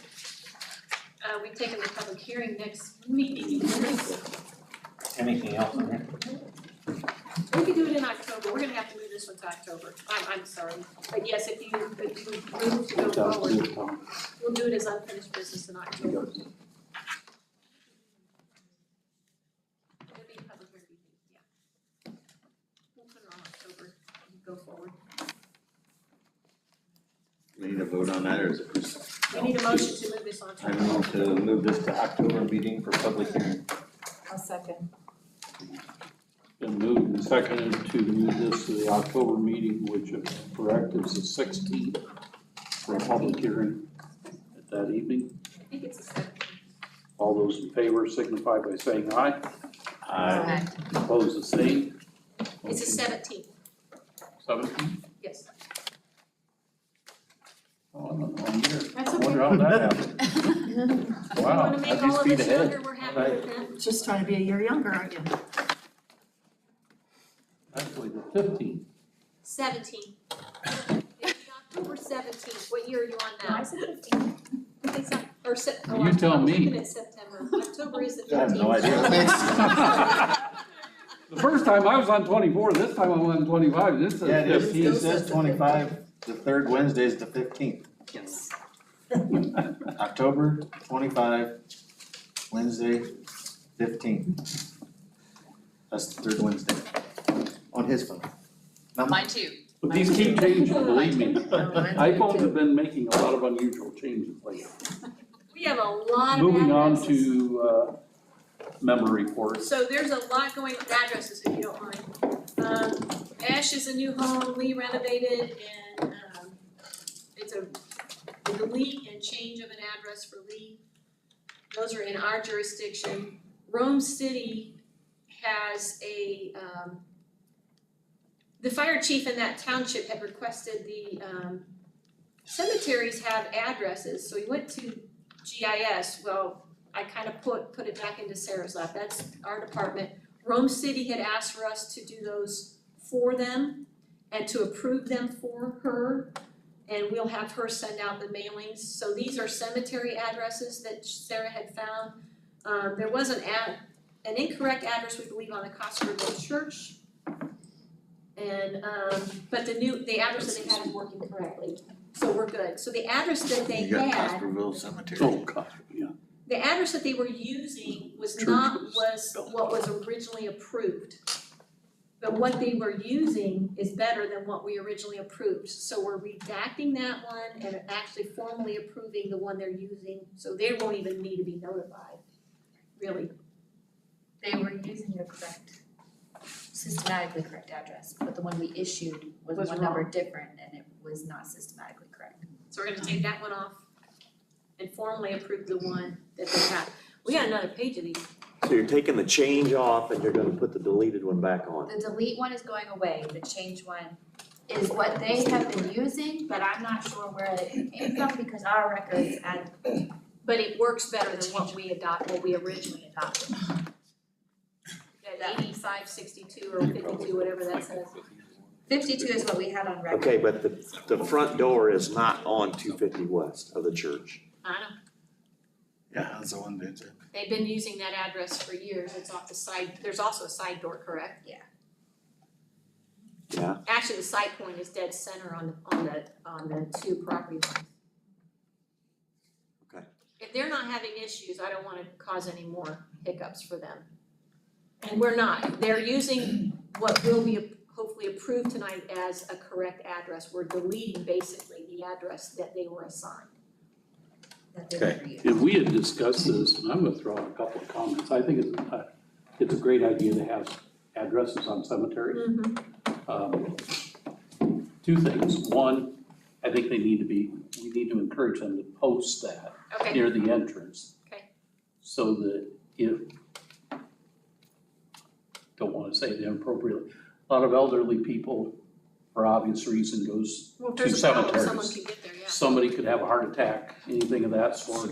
Trip and fall. It allows trip and fall, it allows emergency services to find them quicker by having those addresses. But in order for it to be effective, those addresses need to be posted so the people that do go to those cemeteries on a relatively frequent basis get familiar with those. I would also encourage that other cemeteries throughout the county do the same thing. Yeah. We need to get that out for We can get that worked out. educational purposes. We can try to see if we can figure that out, we can go to the trustees and see. That's Get it, us. trustees. While you're on this screen, the very first one, is that the barn they're building now, or is the house being built now? They are, it's one and the same. It'd be a It's a house, barn if it's dominion. got an address, it's the house. Okay. We'll let you know if we address a barn, that doesn't happen very often. Okay. County's not ever done that unless there's a valid reason. Okay. If you're a farmer and you got an 80-acre parcel and you got a barn in the middle of it and you're there a lot, we might give you a 911 address, but we really don't want to Okay. address barns. Next, Rome City just did a subdivision plat here to your far left. The far right of that easement, that address will change. They are now going to call this, what are the two roads? Kane Basin and Kane what? Kane Landing. The residential home to the north, there may be two homes there, they will also have to change their address. The big picture here, look at the entire open area of what's not developed right now. They don't have enough addresses based on the system that they have now to address the new parcels that are there. By putting in this private street, they can appropriately give everybody an address, and it allows them future opening of those farm fields to potentially be developed in the future. 30 years, 50 years from now, they'll have addresses available if they want to develop that any farther. So those are all new addresses. They did do some 911 addresses on the garage lots.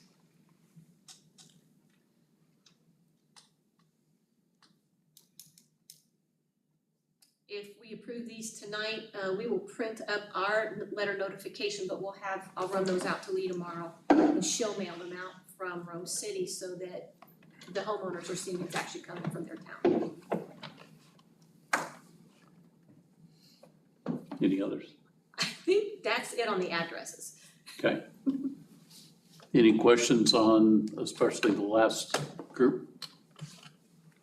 Having heard none, do we have a motion to approve the addresses? So move. So here a second. Second. Been moved and second to approve all the addresses been provided by the administration. All those in favor signify by saying aye. Aye. Opposed, the same. Motion carries. Plat Committee Administrative Subdivision Report, minor subdivisions, we have 4 approved, 3 are pending. Administrative subdivisions, 1 approved, 1 pending, and major subdivision, 1 approved, 1 pending.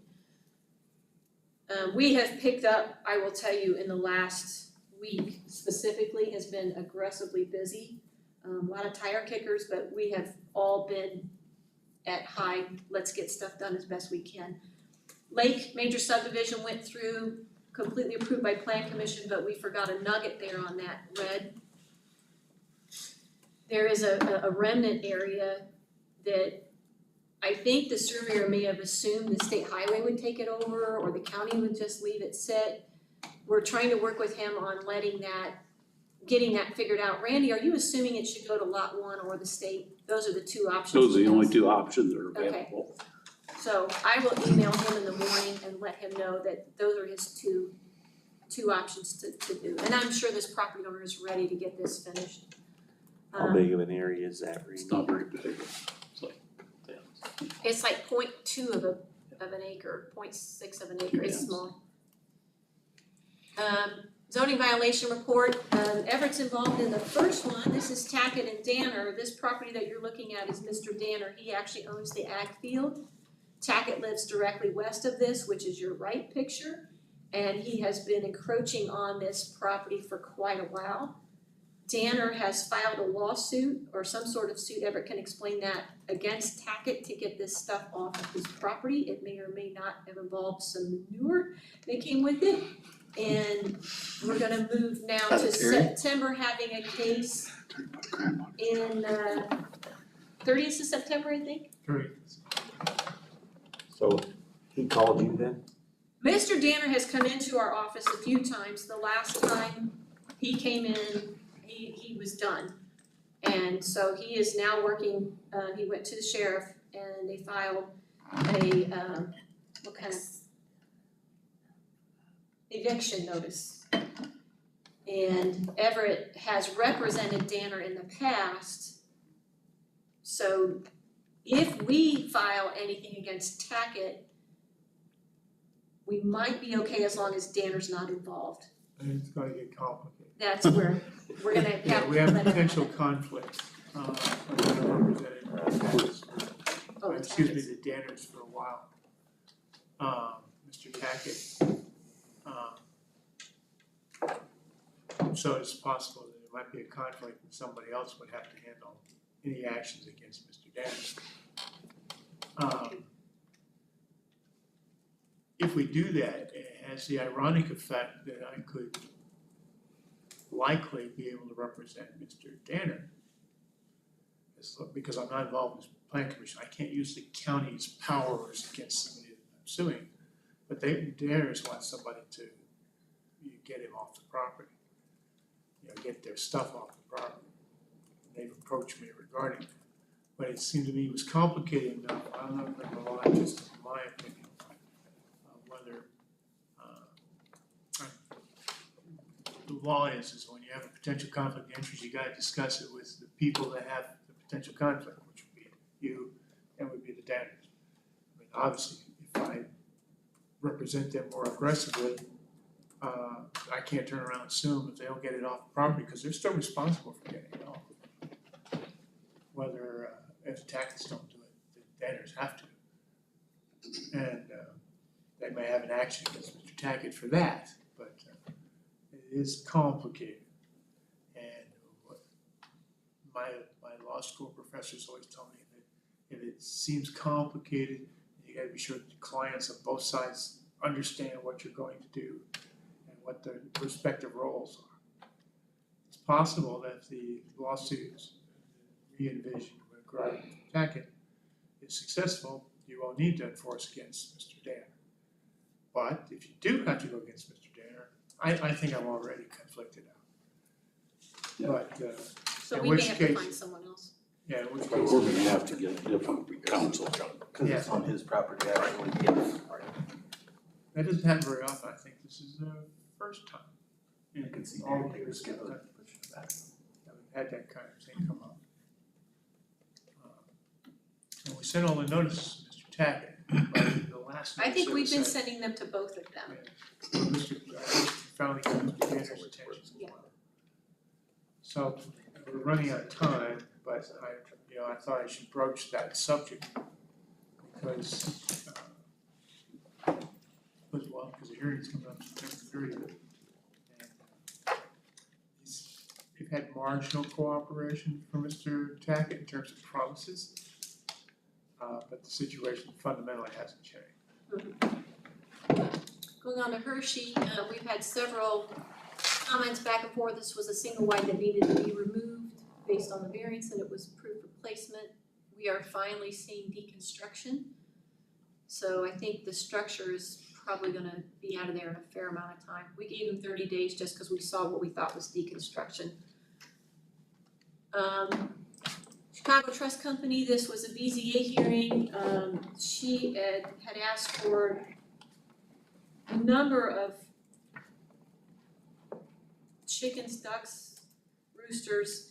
The board denied, so she can have her 3, which meet the county standard for her zoning district. I think she's compliant. It's very difficult to see. From what we can tell, we've sent her a letter asking her to confirm how many animals she has, and we've not heard back from her, so we may try to contact her again. Mr. Lee's is one that we were gonna turn over to Everett, and we decided to give him one more, hey. So we sent a visual there on the right of what he needs to do to be a little bit more compliant. And he was at least engaging and listening to the conversation, so I'm hopeful that he will follow through and we'll be done with this one. This is the Glory Barn. This is a boat sales out in the middle of nowhere. Yeah, the one down at Salem Church, Yeah, right off of a curve. 350. Yeah, into 350. What do you call it, Glory Barn? Used to be the old Glory Barn. what's a Glory Barn? Faith Oh, it's a Assemb- church. Faith Assembly. So here's something I'm gonna dump in your lap. It's been quite a few years ago. I remember. This particular, You had to be in the neighborhood, didn't you? Yeah. The building department cannot close out the building permit, the highway department cannot close out the driveway permit because of how this particular additional accessory structure, it's an accessory structure, was approved. The primary owner is still the same applicant, so the ownership has not changed hands. The way the BZA approved this, the structures that are there now were enclosed and now they're attached to the primary home, which I'm feeling is probably going to be constituting as a violation. I'm gonna run you through the history here in just a second. So, an accessory structure with the Unified Development Ordinance, one of the primary conditions is it's 1,200 square feet. It shall share the same driveway as the primary driveway, the primary home. And it can have its own utilities, that doesn't matter, but it shall have its own, it shall share the driveway. The board also approved it with no garage, addition, or barn or accessory structure. At the time that the barns were applied for, the current owner is the primary owner, even though I'm pretty sure he's living in the accessory structure. But once he attached those to the primary home, I think now accessory dwelling, I think now we've got a little bit more of a problem. So, I met on site with him and Richard Rogers from the Highway Department, actually had a staff member with me that day. Mr. Miller said it wasn't practical to share the driveway, and Richard Rogers and I talked about it, and Richard gave an opinion in favor of the new existing driveway that's been put in for construction. I then noted to the applicant, if you can prove that you have a practical difficulty, I think you should reapply for a variance because I cannot override the decision of the BZA. He then claimed that he had a consultant that he paid that told him if he removed one of the 3 driveways that I would be required to give him a new one. It's not in our ordinance. Richard agreed. He didn't have anything like that to support that in their ordinance. This past Monday, he set an appointment with me to meet with him on Tuesday, and shortly, I was gonna bring the building inspector with me, which he knew. He canceled there shortly after. Prior to canceling, he understood that I'm trying to help him fix a problem, and I think he was willing to work with me. But now I'm not so sure since he canceled, I haven't heard back from him. Building department issued a permit for a home. I've got copies of the permits if you wanna see them. These are the areas of the UDO that, number 3, I'm pretty sure he's in violation of. The others that are highlighted there are probable if I can prove them. I know Tom's stewing, I'm not there yet. I'll give you a second. This is a letter that was sent to him to get his attention to contact us because we can't close out that building permit with that driveway sitting there. So, I'm at that point, with your blessing, if I don't hear anything by the time I get back, I'm on vacation next week, by the way. By the time I get back, I think we're gonna issue a zoning violation.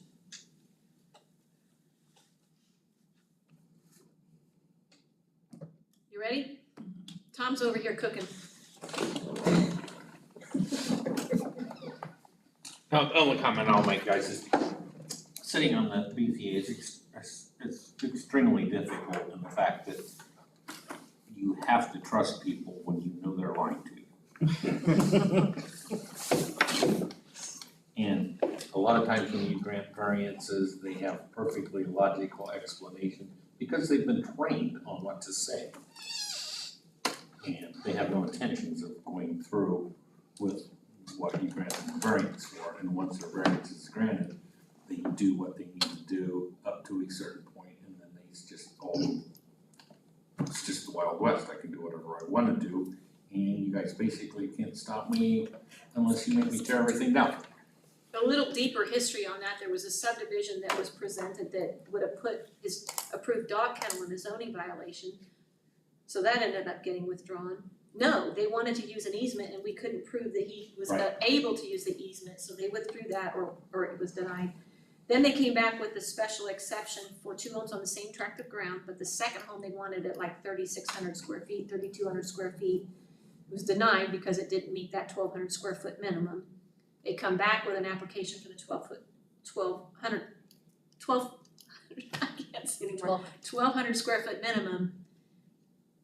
And if I add the structures that are there based on the building permit, they have the same square footage that they had with the first special exception. And keep in mind, this is on a farm that's got several outbuildings, lots of outbuildings, there's some confined Yeah, it's a spaces on large it, parcel. And you're not necessarily allowed to ask them what they're gonna do with that building that's 40 by 80 and they're gonna park their buggy in it. Well, you have to assume that they're going to park their buggy in it, when in fact it is going to be used for Christmas, Thanksgiving, the entire family.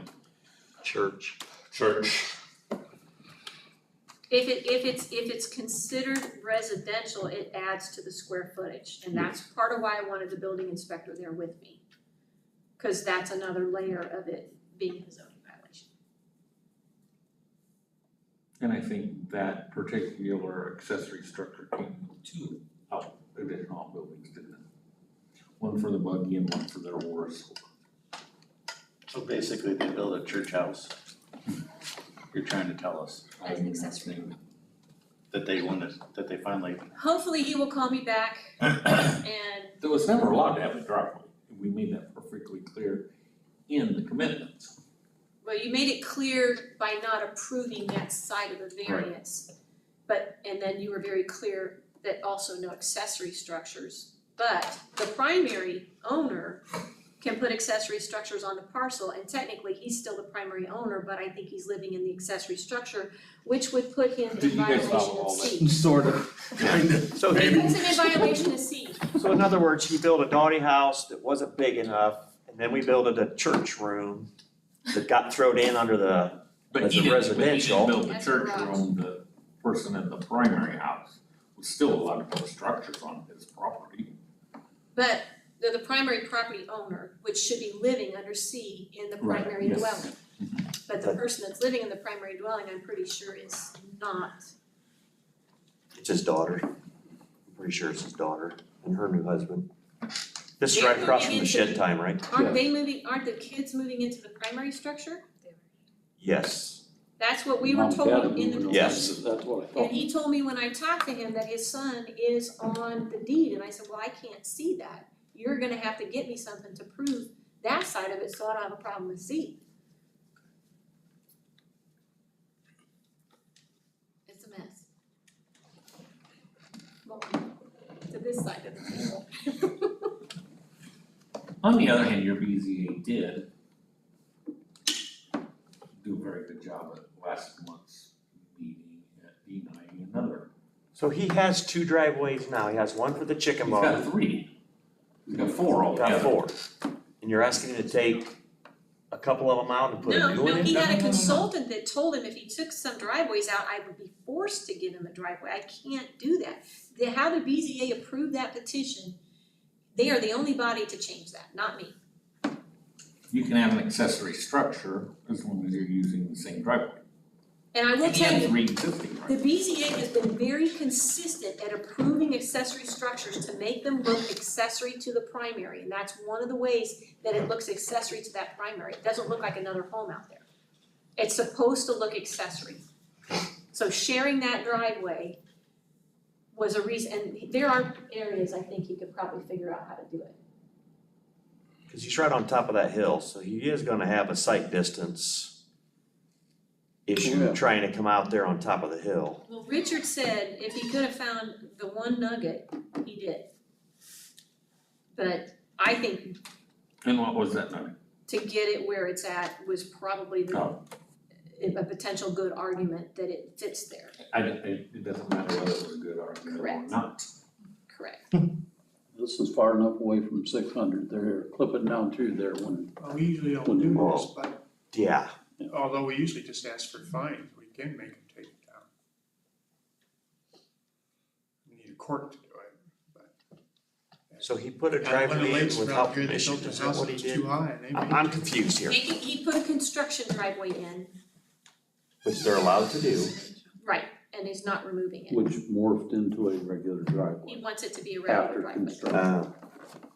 We've tore them out before, all the way back to his home or just there at the just road? at the ditch. I personally went out I've actually went out in the Great All and dipped a brand new pipe out and laid all the stone in people's driveway, they were not happy. Richard had me do that. He goes, go tear that people's driveway out. I'm like, it's brand new. He goes, they don't have a permit.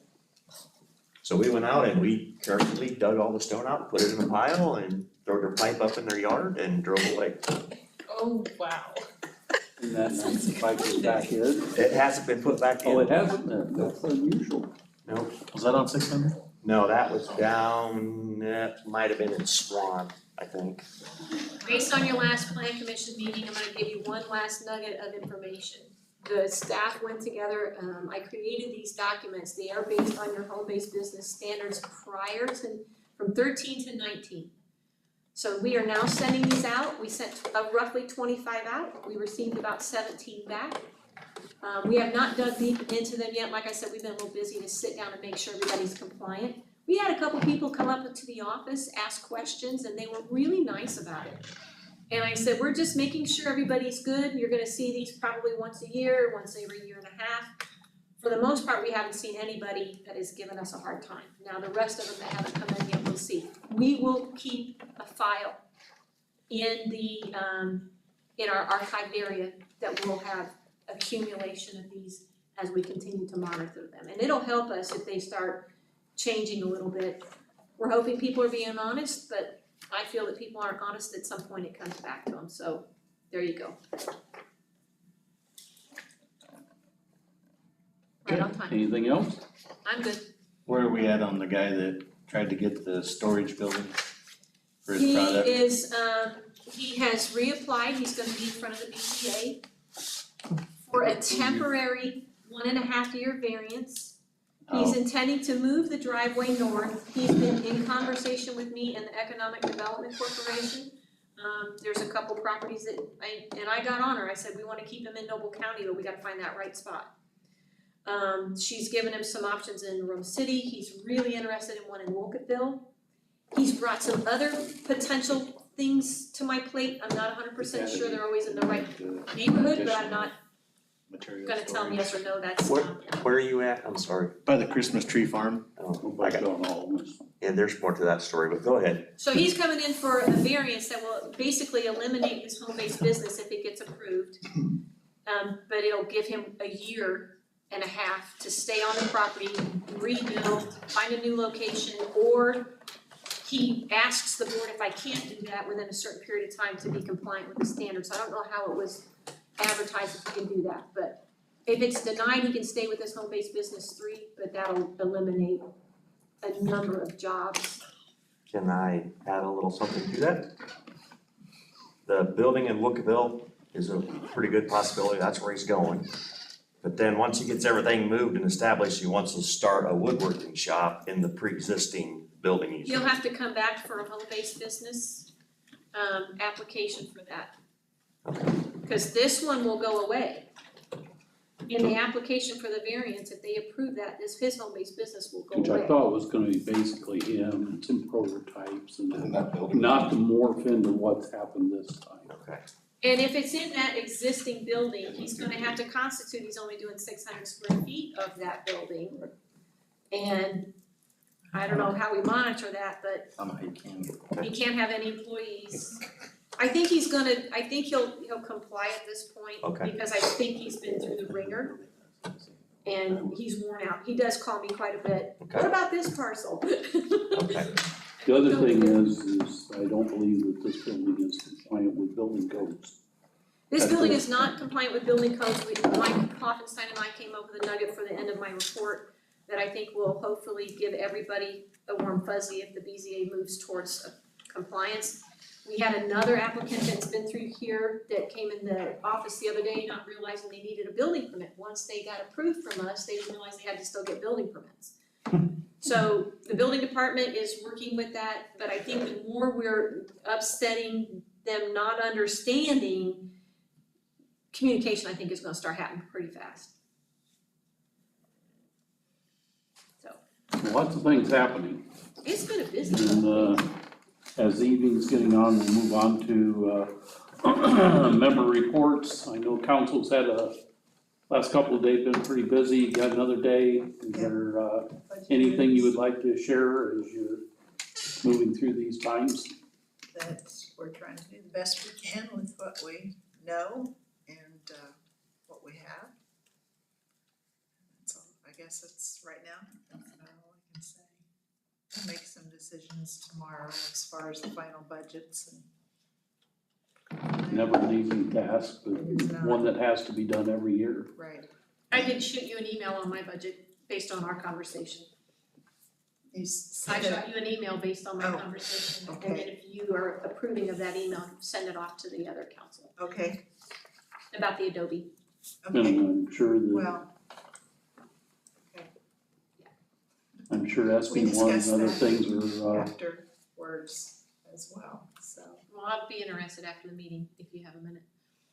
I'm sure SB one and other things and coming from the state and federal government also make your life Oh, and absolutely. council very Yeah. interesting right now. Our And financial person doesn't even know, like, exactly what to say, so it's like, And with that dovetailing right in, it doesn't make another group's life any easier. Is there any updates from the commissioners? Well, we survived our portion of the budget hearing today. yeah, there's this evening. And as she alluded to, Jeff Peters was on the phone with all of us in the room and was insightful but still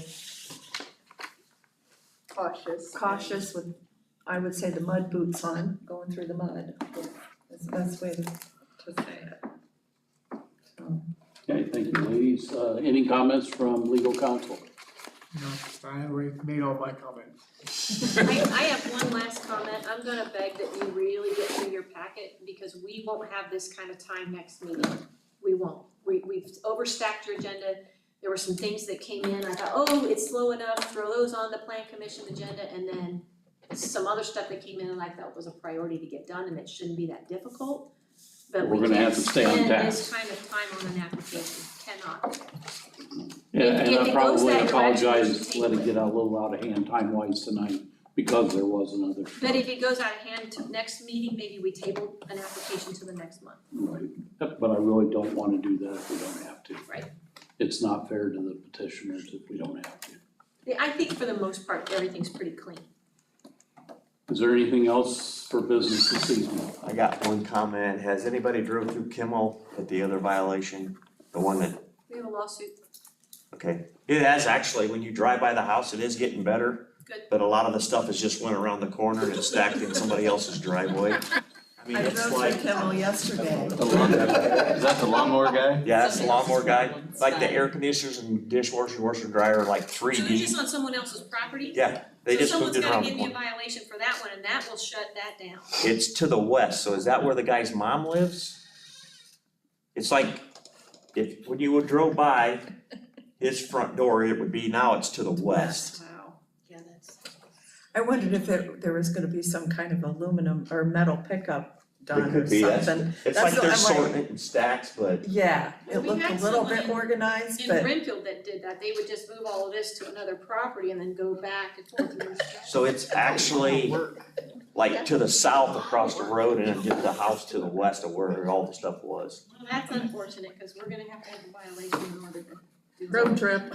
We did have a violation complaint today in Renfield, or in Leono, and it ended up getting a junk, trash and debris and a zoning violation issued. And I got one other comment real quick. I got a call from a resident on Albion Road wanting to know what the BZA's got going on in the vicinity of 450 West. Is that on the curve? Yes, I That's- guess they tried to get on our Bushy website. is the old Bushy property. It is now owned by Mr. Yoder. And they're trying to adjust some property lines there, and there's been some hiccups based upon that old road right away that the county's gonna vacate. So getting the adjustments done on these properties has taken time. Well, one of the children needs to have a place to live, so he's asking to live in a camper for less than a year. We asked for a year, it's probably gonna be less than 6 months to get the property line adjusted and get the home constructed and up. So it's a temporary use. Okay, would that be on our website It's on there somewhere? today. Okay, cause they were having trouble finding it. Okay, They put their signs out way too early sometimes. Yeah. They don't Typically, wanna forget. yeah, the BZA agenda will be posted on the day of the plan commission meeting and vice versa. so it won't be the first Monday of the month then? No, when we post agendas and they go in the newspaper, those are the dates that they go out. So if there's a plan commission meeting, BZA got posted tonight in the newspaper and on our website and vice versa. Oh, okay, so it wasn't actually on there yet, okay. I'll let them know, thank you. And we have 48 hours prior to a meeting to amend them, so they can tweak a little bit. Not typical, but it can. Anything else? We have a motion to adjourn, So moved. Thank you. seconded. Everybody have a safe trip home, and we'll see if I can do this right this time. The 17th of September will be our meeting. Of 2025, Of 2025. Thank you for Thank you clarifying. so much.